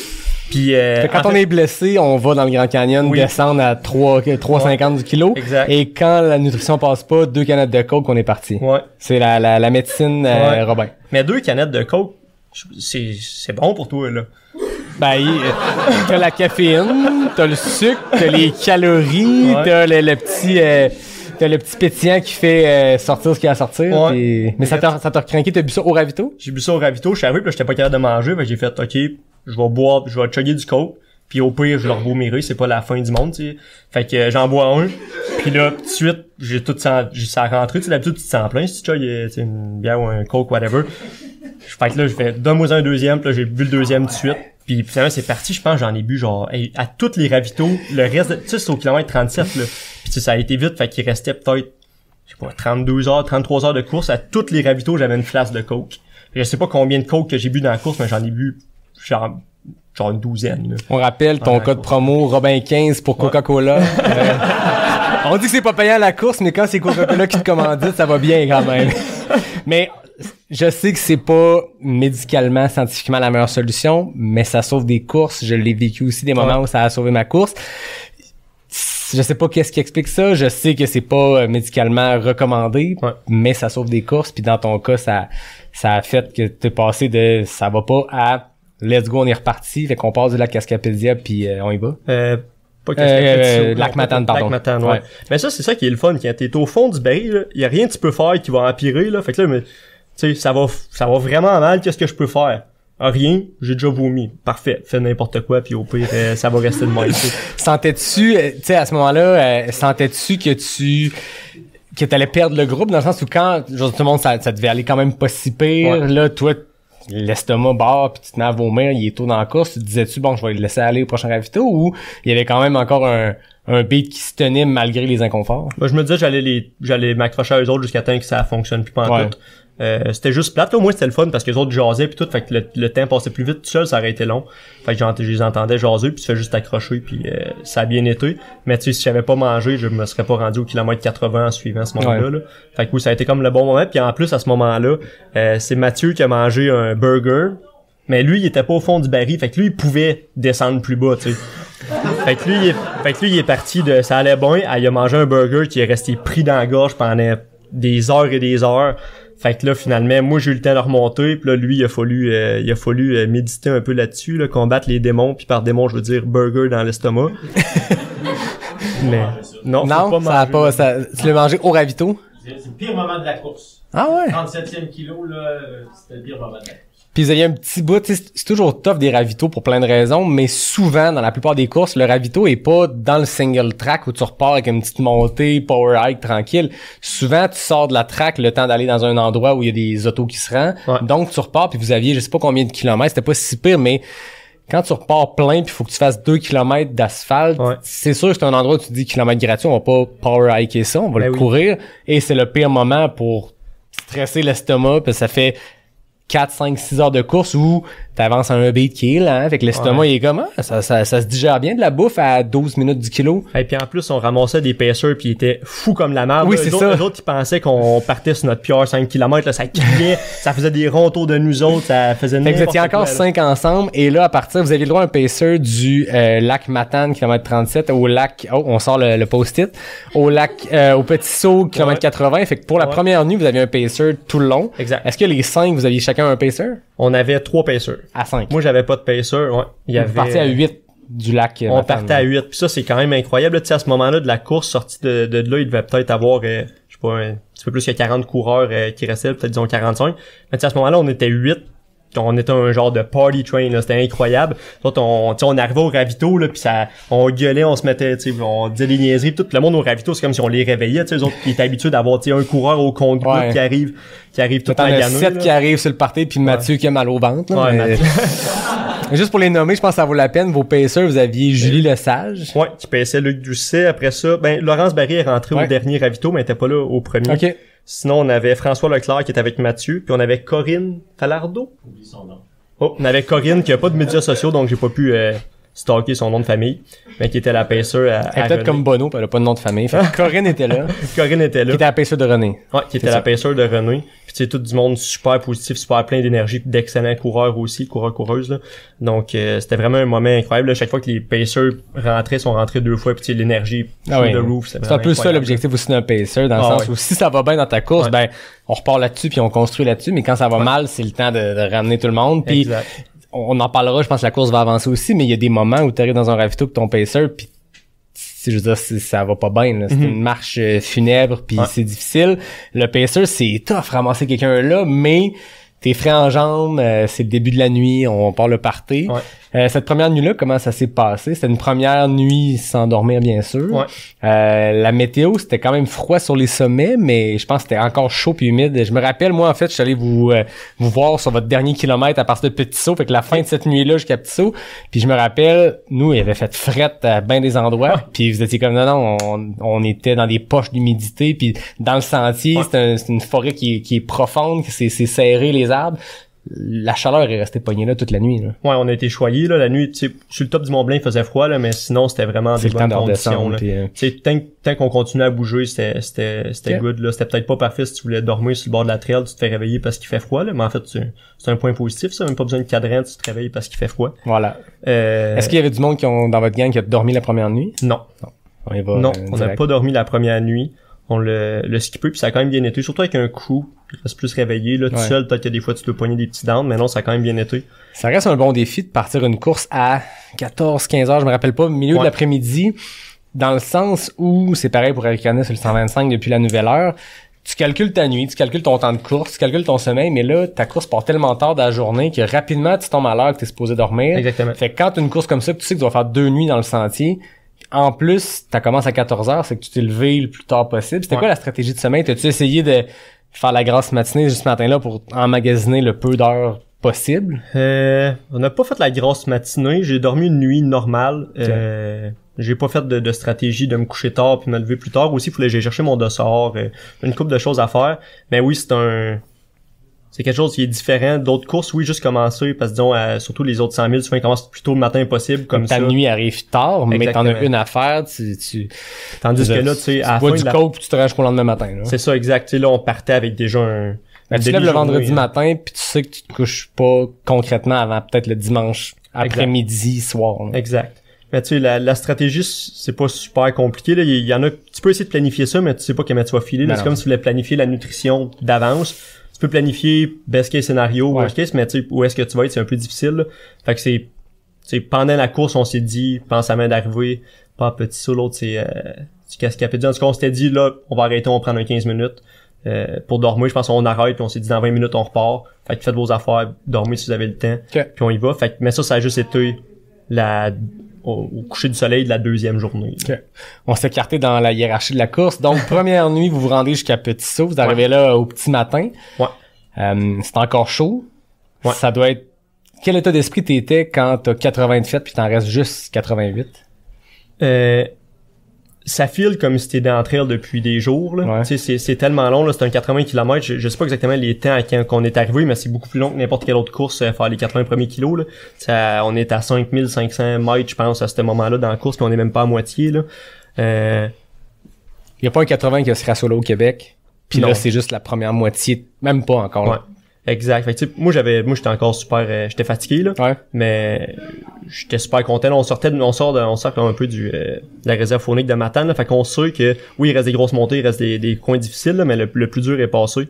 Le Mordor est passé. Je sais que j'ai parlé à plusieurs personnes, dont le directeur de course, puis il disait, tu sais, le premier 80, faut que t'arrives après 80 avec encore un peu de jambes parce que t'en restes long, mais tu pars du bout le plus, entre guillemets, facile. C'est pas facile, mais le premier de 35 jusqu'au lac Matane, il est technique, mais c'est le moins technique reculé de la course. Ouais. Mais ce qui suit est l'affaire la plus difficile de toute la course en termes de montée, de ratio de dénivelé, d'inclinaison. Ouais. Tu finis que Nicolas Albert, faut que tu arrives après 80 avec encore un peu de jambes parce qu'il en reste 88, dont des grosses montées, mais t'as vécu le plus le fun puis le pire. Fait qu'après ça, tu te dis, il reste l'autre moitié. Ouais. Dans quel état d'esprit t'étais, toi? Moi, je suis chanceux, je suis capable de mettre mon cerveau à off, là, c'est juste continue. Je pense même pas à combien, tu sais, je me rappelle, parce que là, l'histoire, c'est qu'à ce moment-là, on était encore les 5 coureurs ensemble. Ouais. On savait que ça commençait à faire dur un peu, là. Moi, mes pieds étaient maganés, mais ça allait bien, mais tu sais, il y avait d'autres Luc qui étaient complètement, ses pieds étaient complètement scrap. Simon Rivet, il allait encore popper, mais on voyait que les pieds mangeaient de la misère un peu aussi. Ouais. Puis là, ensuite, en montant la côte, là, Luc, il a comme réalisé, fuck, là, je suis plus capable de suivre, ça va pas prendre toutes mes pieds. La côte, on partait d'en bas en partant de Petit Saut? En partant de Petit Saut, on se met à monter jusqu'en haut des, je sais pas exactement, proche de Matawi, en tout cas. Puis là, il réalise en montant que non, ça fera pas la job, il est pas capable de nous suivre. Puis là, il décide de virer de bord. Puis là, dans ma tête, moi, j'essayais de le, comment Luc, on va finir ça ensemble, continue. Puis là, je pense, fuck, il reste genre 85 kilos, là, ça file comme si on était à 130. C'est dur de motiver un gars qui file pas à 80 de pas faire demi-tour. Ouais, exact, c'est comme, il en reste bien trop long pour boiter le reste du temps, là. Ouais. Ouais. Fait que là, en ce moment-là, il était blessé, c'est qu'il boitait. Ouais, mais il y avait, ses pieds étaient tous fendus en dessous. Il y avait ça cette année, puis j'ai le coup de poser la question, moi j'ai pas eu la réponse. Ouais. Tout le monde avait les pieds scrap. Pour une édition qu'on disait sec. Mm-hmm. Qu'est-ce qui explique ça? C'est la technicité des sentiers? C'est le fait de descendre Nicolas Albert? Je pense que les descentes en ont. T'es cassé les ongles complètement parce disons, que... J'ai pas entendu beaucoup de monde qui ont un problème de genoux, de hanche, parce que d'habitude, tu sais, ça arrive quand tu descends vite longtemps. Ouais. Là, on n'a pas descendu Personne vite. Personne n'a descendu vite. Jamais. Mais là, c'est les pieds et les orteils qui mangent une claque, là. Ouais. Fait que, tu sais, eux autres, je pense que c'est ça qui est arrivé, là. Les deux, tu sais, leurs pieds étaient vraiment maganés, les orteils, le dessous des pieds, à force de monter, descendre. Les montées super steep, ça te tape le talon dans le fond, les descentes super steep, ça te monte les orteils. Quand c'est steep aussi, c'est que ton talon d'Achille, ton mollet sont en extension, c'est pas le fun. Mm-hmm. On est loin d'un petit switchback où tu montes progressivement, là. Ouais. Tu sais, je me rappelle le film sur le SIA de Mathieu Blanchard, parlait de Nicolas Albert, ce secteur-là, disait que c'est le Mordor, c'est l'affaire la plus dure qu'il a jamais faite en trail, puis le gars gagnait à diagonale, il en a vu des choses, puis il disait il y a rien qui se compare à ça. Il dit en Europe, aux États-Unis, quand on monte une montagne, on se donne un petit lousse en faisant des switchbacks. Là, ils ont fait, bon, le sentier, le sommet est là, on va se tracer une ligne bien droite, puis on va monter par le plus vol d'oiseau possible, ce qui est rough pour les States, jambes. C'était un cheval qui a passé en 1920, mais là, nous autres, il y a un chevreuil en 1940 qui a monté, puis après ça, quelqu'un a vu ça, fait « ça doit être par là qu'il faut aller! » Si le chevreuil l'a fait, faisons-le! Mais oui, c'est vrai de ça. Des fois, tu vois la montagne, tu te dis, bon, ça monte par où? Pis là, hop, tabarnak, ça monte direct en haut, là. Tu sais, Nicolas Albert, le bord que les gens peuvent voir, je sais pas si c'est la face nord ou sud, là, mais, tu sais, le côté qui est accessible, il y a des cordes, c'est super gros, mais l'autre bord, c'est juste une pente qui monte straight jusqu'en haut, puis dans le film, on voit bien les images, quand tu sais un peu le secteur, on voit bien les images de Nicolas Albert. Puis je veux dire, la montagne, t'as l'impression qu'il y a une coupe, tu sais, les montagnes russes, quand la première fois qu'il y a une compagnie a fait, on va la faire descendre, mais pas droite, elle va rentrer par en dedans. Nicolas Albert, c'est exactement ça. La shot de drone qu'on a, tu te dis, OK, elle rentre par l'autre bord, là. C'est pas un effet, c'est pas un fisheye qui a fait ça. C'est vraiment, littéralement, une descente qui est horrible, là. Puis c'est ça, c'est 80e kilomètre. Ouais, exact. Fait que là, tu montes ça, puis après ça, tu descends avec des chaînes puis des cordes, là. Fait que, c'est toute une montagne, là.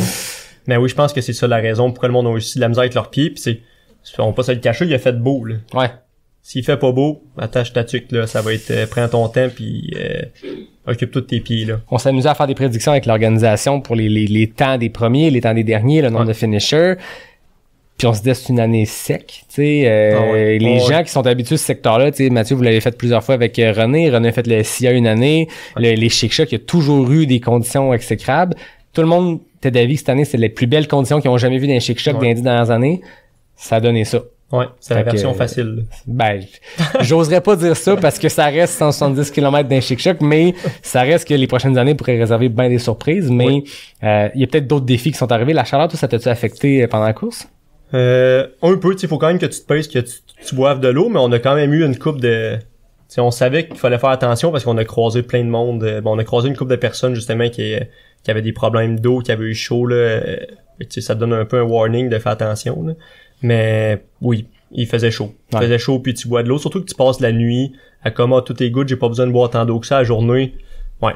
là faut que tu teignes puis tu remplisses ton eau à toutes les fois que tu peux puis tu bois tes électrolytes, mais c'est encore une fois le genre de choses que peut-être pas l'expérience là, mais juste penser pendant la course, tu sais, écouter ton corps, tu te dis OK, est-ce que je me sens bien, est-ce que j'ai soif, tu sais, dès que t'as soif, faut que tu boives là, surtout quand il fait chaud, fait puis tu veux pas non plus scraper une course de cette distance-là juste parce que t'as pas bu d'eau. Fait que ouais. Mais on est chanceux au Québec, il y a des ruisseaux. Fait que tu sais, toutes les fois qu'il y a un ruisseau, trempe ta casquette, mets-toi là sur la tête puis bois de l'eau. C'est ça. Pas sous-estimer ça. Nous autres, on était bien parce qu'on se battait pas pour les premières places, mais tu sais, du monde sur le 88 qui essayait de pousser. Là, tu vas dans le rouge, là, c'est dangereux. Ah, c'est ça. Ouais. Un truc, moi, je me rappelle, l'année que Antoine Guillon a fait le 125 à Ricana, ils ont passé le micro avant la course parce que c'est une année anormalement chaude, là, c'est 2023. Puis lui, je veux dire, il a fait la diagonale 150 fois, puis ils sont à veille de renommer la course en son nom.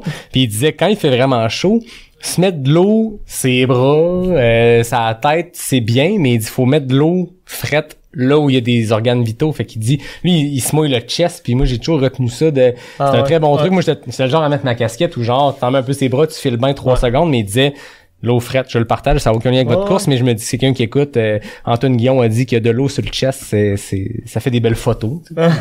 mais non, surtout, ça, je veux dire, t'envoies de l'eau, t'as tes organes vitaux, pis c'est supposé aider plus. Fait que, voilà.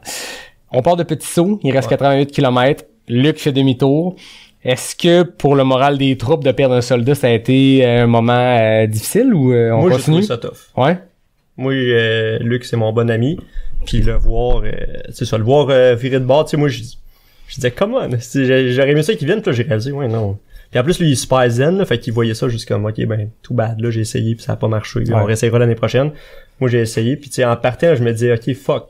C'est vrai, là, on est comme, je pense que c'est le même sentiment un peu du monde qui, ben là, j'allais le comparer comme si j'étais allé ailleurs, là, mais tu réalises que ouais, ça se peut que ça vire mal, puis tu sais, Luc il est bon, puis il était plus entraîné que moi, puis il était plus fort que moi, puis fuck, il s'est fait avoir par les pieds, puis moi aussi j'avais mal aux pieds, je me disais, calique, tu sais, ça se peut que ça vire mal. Ouais. Fait que ouais, moi j'espérais, c'est un peu naïf, mais j'espérais ça aurait été malade, finir les 5 amis main dans la main en gambadant, là.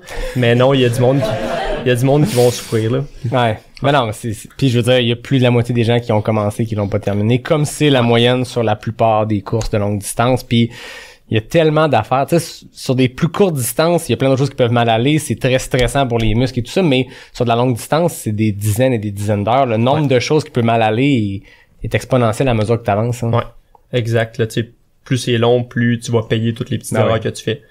Tu sais, les pieds, c'est une des choses, tu sais, mal manger, faire des choses, tu peux revenir, mais tes pieds, l'irritation, les ampoules, le best case scénario, c'est que ça va stagner. Ouais, il y a aucune crème à vino qui peut régler ça. Là. Ouais, exact, là.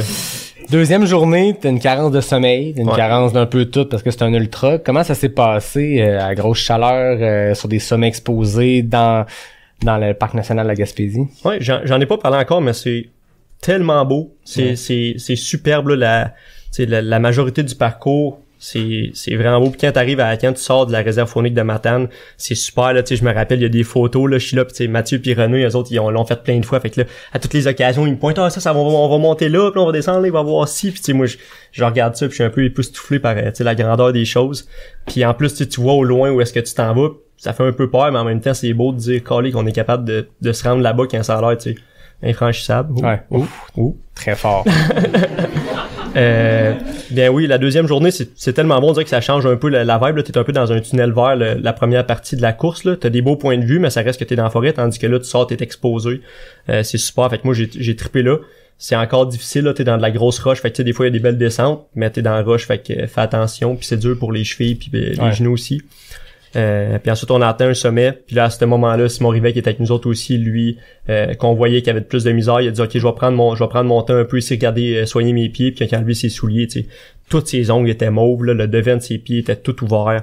Il a fait ouais, pense pas ça va se passer. Puis là on a fait ok, ben tu sais, tu prends ton temps, nous autres on va y aller, puis good luck si tu veux finir la course. Finalement lui non plus ça a pas donné, là, une fois que tu vois ces orteils là, leur remettre tes bas puis tes souliers, c'est tough. C'est quasiment pire de les exposer, de les sortir puis faire faut que je remballe ça. Puis là, t'es dans la roche, là, fait que tes pieds sont jamais plats, là. Ouais. Puis là, c'était de la descente là-dedans, fait que c'était effroyable. Fait que là, on a perdu notre deuxième compagnon là. Que aussi, ça c'est tough, là. Qui est Simon qui a beaucoup d'expérience, qui est super intelligent, mais au moins c'était deux gars qui sont super positifs, je les ai jamais. Tu dis ça va-tu bien? Ils disent j'ai mal aux orteils, mais that's it, tu sais, j'ai jamais entendu chialer, c'est deux ben, vous croyez que Mathieu, avec une règle importante, avec Mathieu, c'est pas le droit de chialer. Pas le droit de chialer. Fait qu'on confirme qu'ils ont respecté les règles. Totalement. Parfait. Ben, c'est contagieux. Si quelqu'un s'était mis à chialer, je pense qu'on l'aurait juste laissé là. Pas le choix. En hostie, mon Ouais, voilà. Mais en même temps, c'est un running gag dans les Q, c'est un running gag avec Mathieu, mais ça demeure que il y a de quoi psychologiquement qui est vrai là-dedans, dans le sens où si t'embarques dans cette spin-là, puis on l'a tout vécu, je pense, quand t'as fait quelque chose d'un peu dur physiquement, peu importe ce que c'est une spirale. Ouais. Dans les deux sens. Tu sais, quand t'es dans un bon moment, un peu en carence de sommeil, tu pars puis ton cerveau, il pense qu'il vient de vivre la plus belle chose au monde. Tu pars dans une spirale vers en haut, mais quand tu te mets à trouver ça dur, puis quand tu te mets à un peu t'apitoyer sur ton sort, tu vas te creuser ton trou, puis tu vas aller profond, puis moi j'avais entendu de quoi à un moment donné qui disait juste sourire. Moi, je me rappelle être tout seul dans le bois au QNT, ça va pas, puis s'il y avait eu quelqu'un, il m'aurait dit, il est pas bien ce gars-là, il sourit comme un innocent, mais physiquement, la motion de sourire aide, mais je suis sûr que le pas le droit de chialer de Mathieu, il y a le côté joke de le sortir souvent parce que c'est vraiment très drôle, puis en ultra, ça paye, mais ça reste que si tu te permets pas d'aller là-dedans, puis là, en gang, c'est encore plus facile que quand tu sens que t'en as toujours un qui va être sur le bord de se pitcher en bas, tu le ramènes, puis tu sors des histoires, puis tu sors des anecdotes, puis je serais curieux de savoir cette dynamique-là que vous avez eue avec René et tout. Je suppose qu'il y en a tout le temps un qui est dans le dur. Comment, est-ce qu'on s'en parlait en arrière, il file pas, là, qu'est-ce qu'on fait pour le remonter? Ou, naturellement, ça se faisait, puis on avançait, puis on se craquait en gang? Ouais, ben c'était un peu moi, on s'en est pas, c'était pas prévu, là, mais un peu la dynamique qu'il y avait, c'est comme, si ça va bien, partage-le. Si ça va pas bien, ferme ta gueule. Fait que, tu sais, il y a des moments que ça allait mal, ben, comme, va-t'en en arrière. Pas besoin de parler, c'est good, ça, en avant, puis il y a une personne sur le bien dans lui qui va dire des jokes à m'emmener. Fait que, tu sais, je pense qu'en général, c'est une bonne façon d'approcher un peu n'importe quoi, là. Tu sais, oui, si t'as un problème, tu peux le dire si t'as quelque chose à faire pour ça, mais ça veut, tu sais, dire que t'as mal au genou, qu'est-ce que tu veux que je fasse, tu sais. Fait que c'est un peu ça, moi, quand ça allait mal, je me mets en arrière, t'essuies, un peu comme un paceur, tu sais, on se paçait dans nous autres dans le fond. Puis quand ça va bien, mais là, tu sais, moi, je lâchais des jokes tout le temps, Mathieu comptait des affaires, puis tu sais, on n'est pas pris ensemble, là. Je me rappelle une fois, Mathieu une fois en descendant, je sais pas qu'est-ce qu'il y avait, mais il est parti un peu en avant, puis il a dit, je vais vous attendre telle affaire, puis là, on l'a rejoint, puis il dit, bon, faut là, je parle à mes démons, puis on est reparti. Puis on sait pas, je sais pas qu'est-ce qui s'est passé, mais il a parlé à ses démons, puis il a gagné. Puis après ça, on a continué. Fait que tu sais, c'est mais se tenir avec du monde de même, c'est contagieux, là. Ouais. C'est contagieux, mais je trouve ça beau quand même qu'il y a eu cette liberté-là, parce que des fois, faut vraiment que tu y fasses face. T'as bien beau avoir tout le monde qui te craint vers le haut. Des fois, il y a des moments où tu te dis, là, si j'ai besoin de, tu sais, on se connaît aussi, on finit par en faire beaucoup, tu sais. Ouais. Tu finis par savoir sur quel bouton peser pour remonter aussi. T'es capable tout seul. Fait que même en gang, tu te dis, j'ai peut-être mieux de prendre mon petit moment puis de régler mes affaires, puis après ça, tu repars. Puis ouais, exact. Une belle dynamique quand même à 3. 3, c'est parfait de comme continuer. Ça. Il y a comme toujours ça. Quelqu'un qui va être sur un high. Ouais. C'est rare que les 3 vont être dans le 3 en même temps. Fait que t'as toujours quelqu'un qui peut remonter le groupe, qui set un pace. Tu sais, c'est con, mais des fois, ceux qui ont fait de la longue distance, tu le sais, là, je veux dire, ton cerveau te dit de ralentir. Ouais. Tu ralentis, ton cerveau a besoin de ce break-là. Puis quand t'as personne, tu vas comme rester dans ce trou-là puis faire, OK, le spot-là, on va le prendre plus relax parce que ça va m'aider. Souvent, c'est le contraire. Tu t'accroches sur quelque chose, puis moi, je me rappelle, à un moment donné, tu cours, puis c'est comme, hey, ça fait moins mal de courir à petit pace que de marcher, fait que je courrais pas. Puis là, à un moment donné, tu testes, puis t'augmentes le pace, c'est comme, la douleur est moins pire, puis tu te traînes vers le haut. Des fois, il y a des moments comme ça, fait que c'est vraiment dur de le percevoir, mais on finit par se connaître, puis à 3, vous êtes capable de chacun lever les autres vers vous, puis d'élever un peu le groupe, puis toujours garder la motivation. Exact, parce que si tu fais rien, tu vas juste ralentir. C'est ça. C'est sûr que ça va arriver. Fait que tu sais, à 3, il y a quelqu'un qui va dire, il me semble que ça se court, ce petit bout. Il me semble qu'on devrait courir. Les faux plats montants, rapidement dans une course, on est comme, ça se court pas, c'est une montée. Je me suis dit que j'allais power hiker les montées. Ouais. Ça compte pas quand ça a 2% d'inclinaison. Tu peux courir, c'est toujours capable. Moi, depuis que j'ai suivi Jeff à la fin de mon QMT 50 sur son 160 puis qu'il s'en va gagner à la course, puis il courait, je fais pas, je veux dire, Jeff est un bien meilleur coureur que moi, mais à aucun moment je me dis, je suis à la fin d'un 50 qui est à la fin du 160. S'il court, je cours, ferme ta gueule. Puis tu suis Jeff. T'sais. Fait que tu l'as suivi à la fin du 50? J'ai pris des vidéos. Puis à un moment donné, j'ai laissé aller parce que encore là, il allait trop vite. Mais ça, c'est une autre histoire. Donc, la journée, ça avance bien. Vous êtes 3, il y a toujours quelqu'un qui remonte. Là, c'est la première fois pour toi que il y a un deuxième soir. Ouais. Il y a une deuxième nuit. Ouais. Parle-moi de ce moment-là où tu te rembarques sur une autre nuit, sachant que ça va être encore une longue. Ouais, ça a pas de bon sens. Ça, là, la deuxième nuit, là, c'est dur de se préparer pour celle-là. Là. Je savais, ayant déjà fait une nuit, je savais qu'à la fin d'une nuit, j'avais déjà, pas de la misère, là, mais je savais que je virais fou un petit peu, là. Puis là, à la fin de la deuxième journée, tu sais, là, je savais que je tombais dans la lune tout le temps. Fait que quand on s'est dit, prochain ravito, on dort 15 minutes, j'étais content. Fait que, tu sais, là, on est arrivé au White Station, j'ai changé mes affaires, mon coup, changé mes choses, tout. Là, je dis, parfait, je vais me coucher 15 minutes. Là, il est dormi au lac Cascapédia. Lac Cascapédia. Non, c'était pas le lac, c'est le lac Thibault. Ok, lac Thibault. Ok. Ouais, au lac Thibault, comme à la fin de la deuxième journée. Puis ça, je dis, la stratégie du sommeil, c'est dors quand ça file le mieux. Puis là-bas, il y avait des lits. Fait que, tant mieux.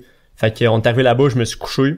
Instantanément, paf, ma mère était là, puis elle a dit, je me suis couché, puis elle attendait avec une couverte, puis le temps que je mette la couverte, je ronflais, genre. Puis après ça, je me rappelle, un peu plus tard, je me suis comme réveillé, puis là, bizarre d'hallucination dans ma tête, là, Mathieu va trouver ça drôle, là. J'ai essayé de leur expliquer ça par la suite, puis personne comprend, là. Dans ma tête, je voyais, tu sais pas si vous avez déjà essayé d'imaginer une forme dans votre tête, puis du monde qui sont bons spatio-visuellement, là, sont capables de bouger une forme 3D dans leur cerveau, les yeux fermés. Moi, la majorité du monde, en général, sont pas capables de faire ça, mais il y a certaines personnes qui sont super bons là-dedans, disons, qui ont travaillé en génie mécanique, whatever, sont capables de faire ça. Moi, je suis zéro capable de faire ça. Mais à ce moment-là, dans ma vie, j'avais un camion rouge dans la tête, puis j'étais capable d'y faire toutes les spins puis les translations, rotations imaginables. J'étais rendu un savant de la vision 3D dans ma tête. C'était le moment où t'aurais voulu passer un test de QI. Ouais, genre là, il s'était passé quelque chose, là. C'est un peu comme le monde qui se cogne la tête puis qui deviennent un savant, là. Mais c'était un peu ça qui s'était passé. Toi, à 30 heures de course d'un chic-choc, il y a de quoi qui se passe puis Ouais, mais par savant, je devais avoir un QI de 32, mais j'étais capable de faire spinner un camion dans ma tête. Mais tu t'es réveillé de ta sieste en faisant ça? Ouais, mais je me rappelle, j'avais les yeux fermés, puis là, je faisais ça, puis je me disais, my God, c'est incroyable, imagine tout ce que je peux faire maintenant, puis finalement, je peux rien faire de plus que ça, là. Wow. Mais ouais. Fait que ça, puis là, on s'est levé, puis là, je me sentais vraiment mieux qu'avant de dormir, mais je me dis, ok, oui, là, je rentre dans un territoire bizarre que je sais pas trop qu'est-ce qui va se passer. T'étais-tu excité de rentrer dans ce territoire-là? À ce moment-là, je pense, c'est qui, c'est... Tu sais qu'elle s'appelle la fille qui a fait le FKT du SIA américain? Tara Dower? Ouais. C'est ça? Ouais. Qu'elle disait, tu deviens un race car, là, tu sais, le monde s'occupe de tout fais juste avancer. À ce moment-là, j'étais devenu ça, c'est juste, il y a une trail, on avance, pas de questions. Fait que, tu sais, j'étais pas en train de me poser des questions philosophiques sur comment je me sentais, c'était plus genre gauche, droite. On revient comme à la base de la vie, là. Ouais, exact, là, les choses les plus simples, là. Mais oui. Puis là, la deuxième nuit a commencé, puis là, la majorité du monde ont eu la nuit difficile, correct, mais moi, je suis parti complètement en couille, là. Il y a 2 heures que je me rappelle juste plus. Tout court, mais c'était quand même le fun, moi, parce que j'avais des pacers. C'est ça, à ce moment-là, vous aviez les pacers qui rembarquaient au lac Cascapédia ou en Thibault? En fait, oui, là, j'ai skippé parce que ça a été quand même vite, le bout jusqu'à Cascapédia. Okay. Ouais, de Thibault à Cascapédia, c'est pas si long. Ça va plus vite, c'est le bout plus roulant de la course un peu, là, fait que ça a bien été. Puis pendant cette zone-là, je me sentais fatigué, mais c'était pas pire, j'étais encore... Le 15 minutes de sommeil fait quand même... Ça recharge quand même vite, là, 15 minutes, fait que j'étais remonté quand même pas pire. Puis, fait que on s'est rendu jusqu'à Cascapédia. On a vu un super de bel orignal gigantesque qui était dans la trail, qui nous regardait, qui avait pas l'air trop stressé à propos de nous. Puis là, à un moment donné, il est parti, mais tu sais, je me rappelle, c'est un beau moment. Quand même, là, on voit ça, je suis sorti, puis j'ai calé qu'on est vraiment dans la nature. Mais je pense que Ben, il a vu un coyote à ce moment-là aussi. Fait que, tu sais, ça te rappelle que t'es dans leur territoire un peu, là, mais le gros chevreuil passé d'entre elles, c'est pas lui qui se tasse quand t'arrives, là. Non, fait qu'on essayait de le faire tasser, puis lui, ça lui dérange pas bien. T'es pas impressionné par vous autres, là. Non, pas en tout. Puis, ça reste que dans ce secteur-là, rendu là, il envoie beaucoup d'humains. Tu sais, c'est un secteur quand même, je veux dire, il y a pas 2000 personnes qui passent là, mais rendu à la Cascapédia, c'est des trails que le monde vont se parquer puis vont hiker continuellement tous les jours, fait qu'ils pas impressionné par vous autres. Ben, t'as vu un coyote? Ouais. Moins le fun peut-être comme moment, dans le sens que l'orignal, dans la 95% des cas, 99% des cas, c'est pas dangereux, là. Je veux dire, il fait sa vie, puis tant que dans ce cas-ci, coyote, on se rappelle qu'au Chic-Choc en 2023, il y avait abrégé des parcours parce que le coyote attaquait le monde. Ça devait pas être le fun. Il a fini par partir? Ouais, il était comme dans mon... Il était comme à gauche sur la forêt, puis là, je pense qu'il a suivi un autre coureur. Fait que c'est l'autre coureur qui est pogné avec, c'est... Je pense que David l'a vu juste avant moi, comme si je l'ai croisé tout le temps. On a vu le même coyote. Ah, ok. Mais c'est la beauté des chic-chocs aussi. Fait qu'il y a un beau moment. Est-ce qu'il y a un côté un peu invraisemblable quand ça fait comme 40 heures que t'as pas dormi, tu vois le rignal, il y a un petit décalage de si tu vrai, si tu pas vrai. À ce moment-là, est-ce que le cerveau commence à jouer des tours? Ouais, ben on était une couple ensemble. En plus, on avait ramassé 2 coureurs qui dormaient par terre, mais semble à ce moment-là, là, fait qu'on était un beau petit train de coureurs mêlés. Là. Puis, mais tu sais, un orignal de base, il était énorme. C'est tellement gros que quand t'en vois à côté, même si t'es pas fatigué, même si normalement, c'est impressionnant. Là. Fait que à ce moment-là, au début, c'est comme wow. Puis après ça, tu te dis ouais, mais là, s'il se tasse pas, moi, je fais quoi? Là, finalement, il bouge, il va-tu nous tuer? Non, on est good. Puis là, il s'est en allé. Ouais. On va pour passer, il revient, tu sais, c'est comme un genre de bizarre de moment. Tu sais, quand t'es fatigué, tu te demandes, c'est-tu normal? En tout cas, moi, j'étais un peu mêlé à ce moment-là, mais ça reste un beau moment. Ça se comprend. Ouais. Mais ouais, un orignal, tant que t'en vois pas en vrai, je veux dire, tu peux t'imaginer de quoi de gros, mais un mâle avec le panache en plus, là, ça a aucun sens. Je veux dire, c'est un animal typique du Québec, là. On peut en trouver dans nos forêts. Ça a aucun sens pareil. Je veux dire, on n'a pas idée à quel point c'est immense tant que t'en vois pas un. Tu fais, il peut comme me manger pour déjeuner puis avoir faim encore après, là. C'est immense. Fait qu'on voit ça, on embarque dans la nuit. Est-ce qu'il y a d'autres hallucinations après le race car qui bouge? Non, le camion rouge qui bouge. Est-ce qu'il y a d'autres choses qui s'est passé? Ouais, ben là, ça c'était comme au début de la nuit, mais après ça, qu'on a ramassé les Pacers au lac Cascapédia, là on est parti. Puis c'était un peu facile pour moi parce que ça, je suis capable de comme zone off puis juste suivre le monde qui sont en avant. Mais tu sais, je me rappelle activement être d'entre elles puis me dire genre qu'est-ce que je fais ici là, qu'est-ce qu'on est en train de faire, où est-ce que je suis. Je me rappelle, on dit est-ce que je suis qui? Puis là je suis comme Robin, good, je me souviens je suis qui. Parce que je me rappelle, je me suis dit comme OK, on est où? Là je suis comme fuck, je sais pas on est où, qu'est-ce qu'on fait? On avance dans la traite, je me souviens-tu je suis qui? Ah oui. Correct. On peut continuer. C'est le test, en fait. Si la réponse est là, on continue. Fait que j'ai juste suivi le monde en avant. À ce moment-là, je commençais à avoir rien d'incroyable, mais je faisais du genre de pattern matching, là. Fait que tout ce qu'il y avait 2 cercles, c'était comme des yeux. Fait que tu sais, tous les arbres avec des nœuds dedans, toutes les roches par terre, tu sais, je regardais partout. Ça avait pas trop de sens, mais je pouvais continuer à avancer. Mes jambes, mon corps était correct, c'est juste le cerveau qui suivait pas. Fait que là, à ce moment-là, je savais qu'il y a un aid station qui s'en venait. Puis il y avait Laurence Barry qui remplaçait, qui venait me pacer moi, qui était supposé pacer Simon, mais finalement est venu avec moi. Que là, j'ai dit, là, il y a un aid station qui s'en vient, puis je me rappelle, j'ai donné 2 flashs, j'ai dit, remplis-moi ça de coke. Moi, je vais me coucher à terre. Fait qu'on est arrivé au aid station, moi, je me suis à terre, j'ai peut-être dormi un autre 2-3 minutes. Puis pendant que les gars faisaient leur ravito, puis quand ils sont arrivés pour repartir, ils m'ont réveillé, j'ai mis les 2 places de coke, je suis reparti. Quand t'as dormi 2 minutes, t'as-tu senti que ça a fait un reset? Parce qu'on entend souvent ça dans les longues distances, que des fois, 1 ou 2 minutes, juste fermer les yeux, c'est suffisant. Mais j'ai pas bien dormi à ce moment-là. Okay. Là. Évidemment, le monde pensait que j'allais avoir froid, fait qu'ils m'ont mis une grosse couverte dessus, mais me suis mis à suer, fait que j'ai pas vraiment dormi, mais juste fermé les yeux, ça aille, là, ça a pas fait comme Courtney, un genre de reset de 2 minutes, là. Mais 2 minutes, c'est mieux que 0, là, fait que j'étais quand même content d'avoir fermé les yeux. Puis après ça, en repartant, là, je pensais que j'étais correct, je pensais que tout était correct, mais ça tombe que, tu sais, j'ai vu des affaires pendant la course que je pensais que c'était là, puis après ça, en parlant à ma blonde, elle était comme, mais voyons, t'es-tu capable? Tu penses-tu que c'était vraiment ça, tu sais? Comme quoi, par exemple? Ben, disons, le plus gros, c'est vraiment au pied du Mont Albert, il y a comme plein de grosses roches puis de la poussière de roches entre les roches. Puis je sais pas pourquoi je voyais comme si c'était comme de la glace, disons c'était sur un lac, tu peux voir peut-être un 2 pouces de profond.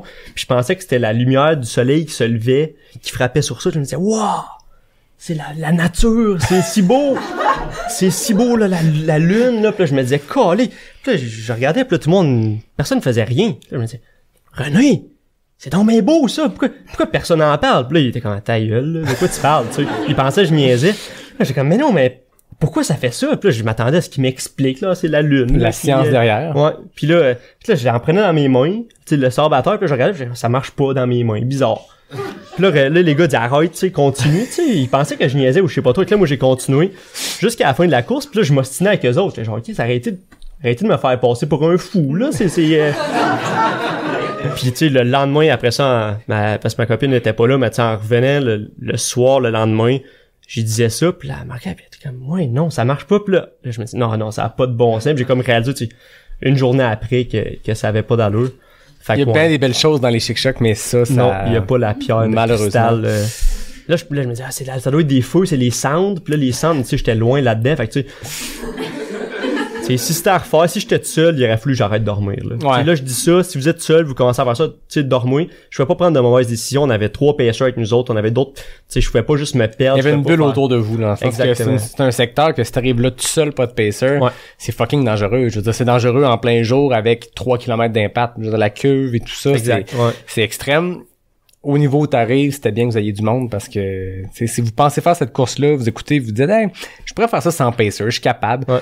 Il y a peut-être une bonne raison de prendre un pacer. Ouais, un pacer pis tu sais, dormir. Si tu peux pas, dors. C'est ça, moi j'avais ce luxe-là un peu de pouvoir rely sur mes pacers, là. Mais ouais. Fait que ça, je dirais, tu sais, c'est la première fois que ça m'arrivait de partir comme ça, puis j'espère à travers mes autres courses, jamais se rendre là, parce que qui sait qu'est-ce qui pourrait arriver, là, surtout que c'est des terrains dangereux, mon corps était correct, mais tu sais, des décisions, des mauvaises décisions, ça te fait payer vite, là. Ouais. Surtout dans du terrain technique, là. Fait que ouais, c'est ça. Ça, c'est la deuxième nuit qui est une méchante coche. La deuxième nuit, c'est quelque chose. La première, beaucoup de gens peuvent passer à travers, mais la deuxième, je sais pas qu'Aimé René puis Mathieu ils ont fait pour pas virer fou. Moi, j'étais complètement fou à la fin. Là. Ouais. Ça aurait pris une petite heure de sommeil. Oui, genre 1 heure, ça aurait... T'aurais été en masse correct dans les temps. Le deuxième lever du soleil, on parle souvent que quand on fait une nuit blanche en trail, il y a quelque chose qui se passe psychologiquement, physiquement quand le lever du soleil se passe. Ouais. Le deuxième, as-tu encore cet effet-là? Moi, oui. Ouais. Moi, ça m'a vraiment aidé. Mathieu aussi? Ouais, j'étais magané. Mathieu était magané un peu. Mais oui, ça aide vraiment gros, là, tu sais, c'est sûr que t'es plus fatigué, là, mais il y a une grosse différence entre l'heure avant que le soleil se couche puis l'heure après que le soleil se couche. C'est des terrains difficiles, surtout à la fin, nous autres, on a fini le matin tôt, là, fait que la dernière partie de la course est quand même difficile aussi, mais tu sais, l'énergie remonte, j'ai commencé à remanger un peu plus, tu sais, la nuit, tout hiberne un peu, là, tandis que là, au lever du soleil, tout va mieux, là, ouais. La deuxième fait la même chose, là. C'est quoi le feeling quand on tombe sur la petite portion de route, puis tu sais que t'es à moins d'1 kilomètre, d'enjamber une espèce de garde-fou, pour te rendre jusqu'à l'arrivée? Hey, ça je peux pas parler pour tout le monde, là, mais nous autres, là, c'était l'extase. C'était incroyable. Les pacers, là, sont juste virés complètement fous, là. Ça s'est mis à crier puis à sauter partout. Ça s'est mis à tourner en rond autour de nous autres. Nous autres, on s'est mis à capoter. On s'est mis à pousser le pace. On allait à quoi? 2 minutes 10 kilos? 2 minutes 10 kilos. Mathieu dit, mais, tu sais, on sprintait, là. Je sais pas pourquoi, là. Mathieu s'est mis à courir aussi vite que son corps le laissait. Sa route à la fin, là. Nous autres, on essayait de le rattraper. On traverse la route, tu sais. C'était complètement fou comme dernier moment, là. Surtout que, tu sais, toute la course, tu cours pas si vite que ça, là. T'es comme pogné. Puis là, à la fin, nous autres, on avait encore des jambes, tu sais, qui étaient surprenants. On était maganés, mais nos jambes fonctionnaient encore. Personne ne blessé. Fait que, tu sais, c'est comme... Oui, d'habitude, tu es émotif parce que la course finie, mais là, en plus, on était juste fous, là. On se mettait à courir partout. Fait que c'est comme un vraiment beau moment. Puis à ce moment-là, ça, je disais, tu sais, même si je me casse le fémur, je vais être capable de ramper jusqu'à la fin. Fait que tu veux pas te jinxer, là, mais... you made it, là. Tandis que même à la queue du Mont-Albert, c'est encore tough, les trails, il peut encore se passer de quoi, là. Tandis qu'à ce moment-là, tout est good. Là. Tout est good pour le fémur, puis. Ouais, tout est good pour le fémur. C'est cool ce que je vois de JP qui est là. Vous êtes arrivé, genre, 5 minutes avant le départ du 26. Ouais. C'est-à-dire que vous êtes probablement les gens du 100 000 qui ont reçu le plus de vagues d'amour pis de décibels à votre arrivée parce que t'avais 100 personnes qui partaient pour une course de 26. Vous étiez pas là pour nous, hein? On était là pour vous et pour courir. Mais on a pu être témoin de l'arrivée de ces 3 guerriers-là avec vos pacers. C'était malade. Comment tu t'es senti quand t'as traversé la ligne d'arrivée? Mais je comprenais pas pourquoi il y avait tant de monde que ça. Avec l'UTMB, le monde est là pour moi. Avec rétrospect, il me semble, Mathieu ou quelqu'un l'avait dit, ça doit être le départ, whatever, mais oui, il y avait tellement de monde à l'arrivée, c'était vraiment incroyable. Puis si on était arrivé 3 minutes plus tard, ça aurait été un peu chaotique, là. Tout le monde arrive à contresens vers nous autres. Ça aurait pu être surprenant pour des gens que le cerveau est un peu atteint, d'avoir comme 100 personnes qui courent dans ta direction. Mais ouais, fait que c'était comme une fois, on a croisé la ligne d'arrivée les 3 en même temps. Finalement, c'est moi qui ai fini en premier, c'est moi qui ai le meilleur chrono. Ouais, c'est ça que j'ai vu. Vous êtes je suis allé voir les classements, puis vous êtes officiellement 8e, 9e et 10e, alors que vous êtes officiellement 8e, 8e et 8e. Ouais. Puis là, mais t'es le premier des 3. Ouais, les gens me disent, Robin, t'as essayé de les out-sprint à la fin, les out-kick, c'est pas fair. Mais non. J'ai été plus intelligent que ça. Moi, je suis parti après eux. Je savais que si on finirait, ça serait peut-être ensemble. Fait que je suis parti genre 3 secondes en arrière d'eux autres. Comme ça, mon chrono est parti plus tard. On a fini ensemble, fair. Je vous ai battu. Excellente stratégie. Fait que si vous pensez faire 40 heures de jog dans le bois, partez après tout le monde. C'est ça le truc. Félicitations. Les autres, c'est cute, là, leur 9e, 10e position. Tout a fait le top 8. Ouais. Tout le monde sait qu'en top 8. Tout le monde sait qu'en trail, top 8. 9e, qu'est-ce que ça vaut? Mais c'est quand même malade parce que tu pars, tu te dis si ça va bon, on va réussir à suivre, mais de réussir à le faire 40 heures et quelques plus tard, c'est complètement fou de s'être tenu ensemble. Est-ce que tu penses que tu te serais rendu au bout dans les mêmes conditions sans tes deux acolytes? Ça aurait... First, c'était vraiment moins de fun parce que ça s'est avéré être une expérience de communauté, je pense. Tu sais, moi, j'y connaissais, c'est des bons coureurs qui passaient du temps, des amis, mais tu sais, en sortant de là, tu sais, chaque fois qu'on se croise, maintenant, on se regarde du coin de l'œil, puis tu te rappelles-tu? Tu penses-tu encore à la course? Ben oui, je pense encore à la course, tu sais. Fait que... c'est des choses qui se disent pas même devant le micro, là. Non. Mais c'est sûr que, je veux dire, en trail, on dit souvent qu'on vit une vie dans le temps d'un ultra, puis un ultra, c'est comme une vie. Vous avez quand même partagé 40 heures. Il y a pas grand monde dans la vie avec qui tu peux passer 40 heures. Non. Même nos conjoints passent 40 heures ensemble. Oui, fine, on a dormi 16 heures là-dessus. Là, c'est 40 heures en continu. Il y a pas grand monde ici qui peuvent dire que ça s'est déjà fait. Là. Ouais, c'était vraiment, tu le sais pas quand tu commences la course, mais à la fin de la course, c'est vraiment incroyable de penser que, tu sais, qu'on courait ensemble, mais pas tant que ça, mais de suivre du monde pendant toute cette course-là, 170 km, 40 heures là, c'est vraiment spécial. C'est plate. J'aimerais ça dire au monde, il faut essayer ça, mais tu peux pas, c'est pas quelque chose que tu peux scripter d'avance. Tu sais, il y a des histoires vraiment incroyables de la course, là. Je pense justement à Benjamin Turgeon qui courait avec son père, qui, tu sais, son père sortait du Hard Rocks quelques semaines avant, mais tu sais, qu'eux autres espéraient faire ça, puis ça a pas fonctionné. Fait que, tu sais, quand ces occasions-là passent, t'es prends, puis on sait jamais quand ça va être possible de reproduire ces conditions-là. Fait que, tu sais, je suis conscient que cette course-là, c'est spécial, tu sais, pour moi, puis c'est pas quelque chose qui peut être partagé par tout le monde, mais tu sais, ça aurait pas pu être possible sans eux, puis c'était vraiment une expérience de malade, là. Ouais, puis vous repartiriez là maintenant, puis on s'en va refaire la même affaire, puis ça veut pas dire que ça va se passer comme ça, tu sais. Il y a eu une conjoncture, toutes les astres alignés, puis vous avez vécu ça, là. Ouais, exact. C'est malade. Ouais.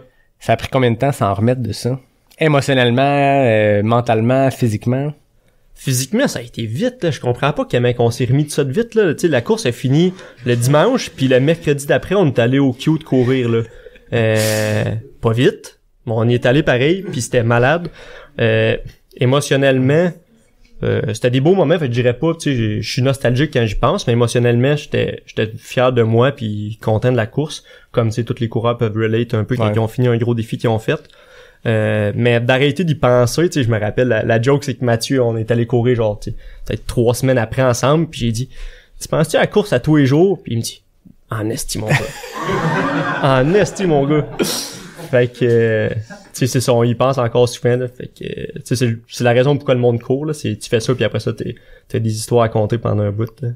Ouais, puis ce que j'entends, tout ce que t'as de positif à raconter sur cette course-là, c'est pas la distance, c'est pas l'accomplissement, c'est pas la belle boucle de ceinture que tu peux porter partout. C'est le moment que t'as passé dans le bois avec ces gars-là, c'est l'histoire, c'est ce que vous avez vécu ensemble. Ouais. Puis je pense que c'est ça le trail, là. Tu sais, c'est le fun de la distance, ça nous challenge au quotidien de se dire, j'ai ça qui s'en vient, je vais m'entraîner, mais concrètement, ce que tu vis le jour de la course, c'est le côté communautaire, là. Ouais. Exact, là, c'est ça l'histoire, c'est ça pourquoi le monde continue à courir, là. Tu sais, si tu courais tout seul, pas grand monde qui le ferait, je pense, là. Fait que ouais, c'est le fun que ce soit un sport justement que tu puisses pratiquer avec du monde puis tu sais partager des histoires de même, là. C'est pas tout le monde qui vive ça, mais tu le souhaites tu le souhaites quand même. Si quelqu'un te dit, hey, je m'en vais faire cette course-là, c'est quoi le conseil que tu me donnes? Maudit malade, ça j'ai dit. Maudit malade? Pas manger un burger au kilomètre 37. Carb load. 2 coke. Mais, juste, ça reste que c'est un 100 000, là. Il est difficile, là, mais c'est un 100 000. Fait que, tu sais, toutes les règles s'appliquent, là. Mais je dirais surtout d'être patient, puis, tu sais, vu que c'est long, la grosse différence, c'est le temps que tu vas passer sur le sentier, là. Fait que, toutes les erreurs que tu fais, tu vas les traîner plus longtemps. Fait que, tu sais, prépare ton gear, prépare ton crew, apprends à soigner tes pieds. Puis tu sais, pendant la course, pense à tout là parce que tu vas le payer longtemps là. Puis tu sais, justement, il y a des courses que disons un 160 qui va te prendre un 24 heures, ben tu sais si t'as de la misère à moitié, ben ça va peut-être sock pendant un autre 15 heures, mais là tu vas le payer longtemps. Fait que, c'est ça, mais j'encourage le monde à le faire, j'encourage tout le monde à se préparer pour là.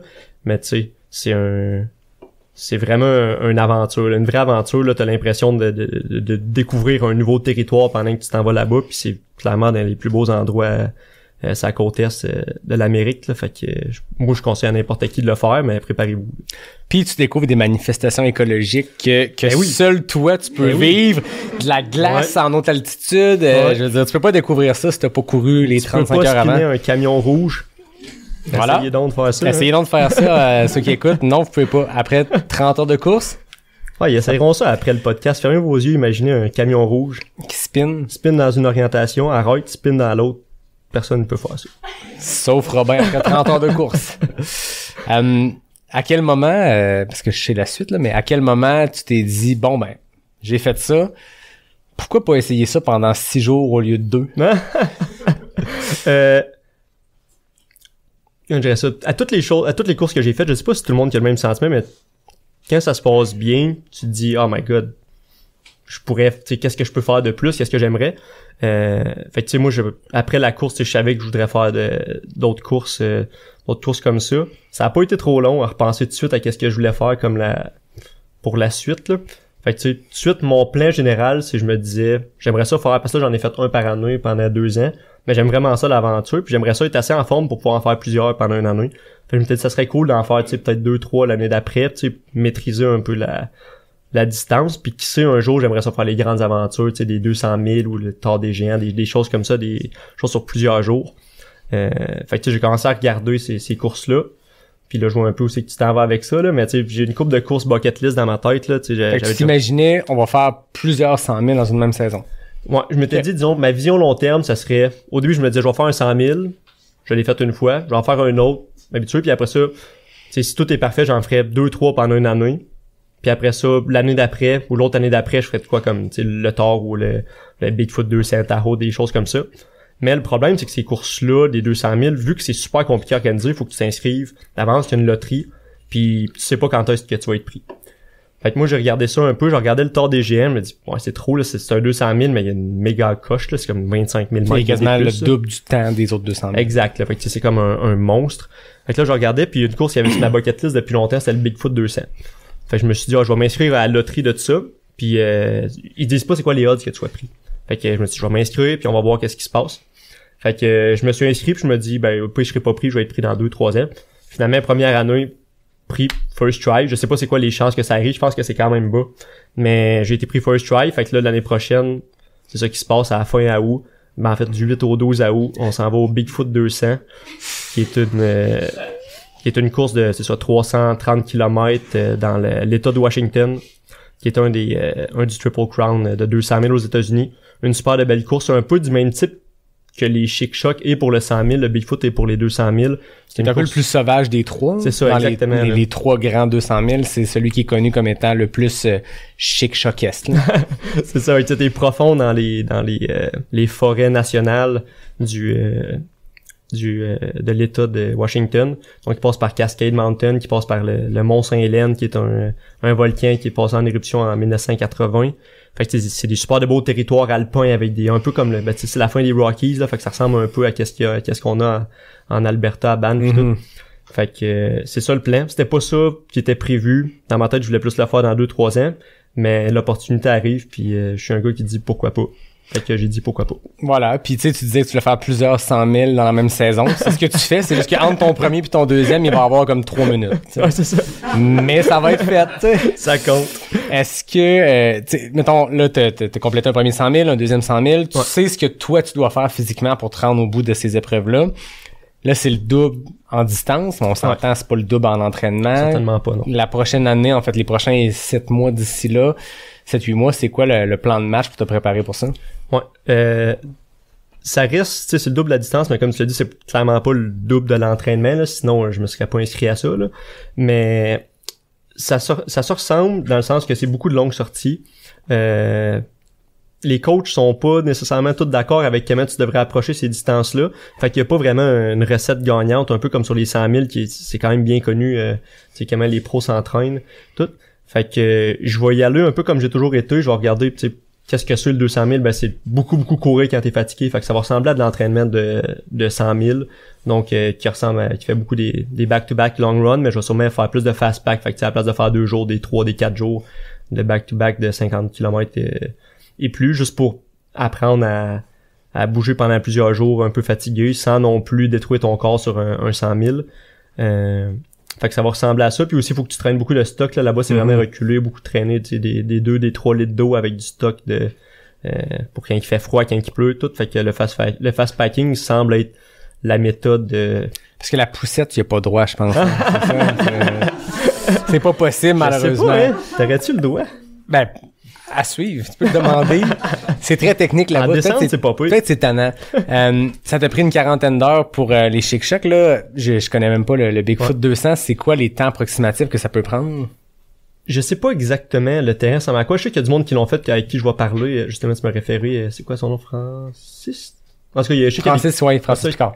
Il y a des Québécois qui ont déjà fait ces courses-là que je vais parler un peu. Parce que c'est tough. Tu parles à du monde souvent qui vient de la Californie qui ont fait la course. Fait que tout le monde te le vend comme étant une course effroyablement technique. C'est sûr que si tu cours sur de la terre battue tout le temps, ton technique me fait pas si peur que ça. Moins technique pour ces gens-là. Donc, pour ceux qui vivent au Québec, moins technique. Moins technique, c'est ça. Fait que je m'attends que ça roule quand même vite, mais ça va tourner dans les alentours de proche de sûrement un petit peu moins de 80 heures. Là. Fait que 70-80 heures, mais j'ai pas vraiment de comparatif. Ça qui est le fun, je connais personne personnellement qui l'a fait. Fait que je m'enligne un peu dans l'inconnu. J'aimerais ça avoir un gauge pareil, mais ça va ressembler à ça. Là. Fait que c'est plus un genre de 3 jours. Mais pour avoir parlé beaucoup avec Francis, je le connais bien dans la vie, pour t'avoir parlé en masse, je pense que vous allez pas juste vous entendre pour recueillir des conseils pour le Bigfoot. Je pense que vous êtes le même genre de coureur. Je vois plein de similitudes. Fait que tu parlais avec Francis. Puis juste pour toi, Francis, Roots. Il rit toujours de moi que je dis trop ce mot-là. Roots. Ouais, lui, il boit une gorgée de double IPA avant chaque fois qu'on dit Roots. Fait qu'on va faire les questions avec Claire-Nac. Ta question va toujours être Roots ou Roots? Roots. Merci beaucoup, Robin. Ça a été vraiment, vraiment intéressant de découvrir. Je pense que tu as diverti l'auditoire ici présent. C'est une histoire vraiment intéressante de tes débuts à la course jusqu'à compléter ce 170 là dans les Chic Chocs. Tu as une approche de la course qui, je pense, qui est exemplaire quand même. Non, mais je veux dire de se fermer d'avoir cette capacité-là de fermer le cerveau complètement puis d'avancer, d'avoir cette capacité-là de ne jamais considérer qu'arrêter est une option.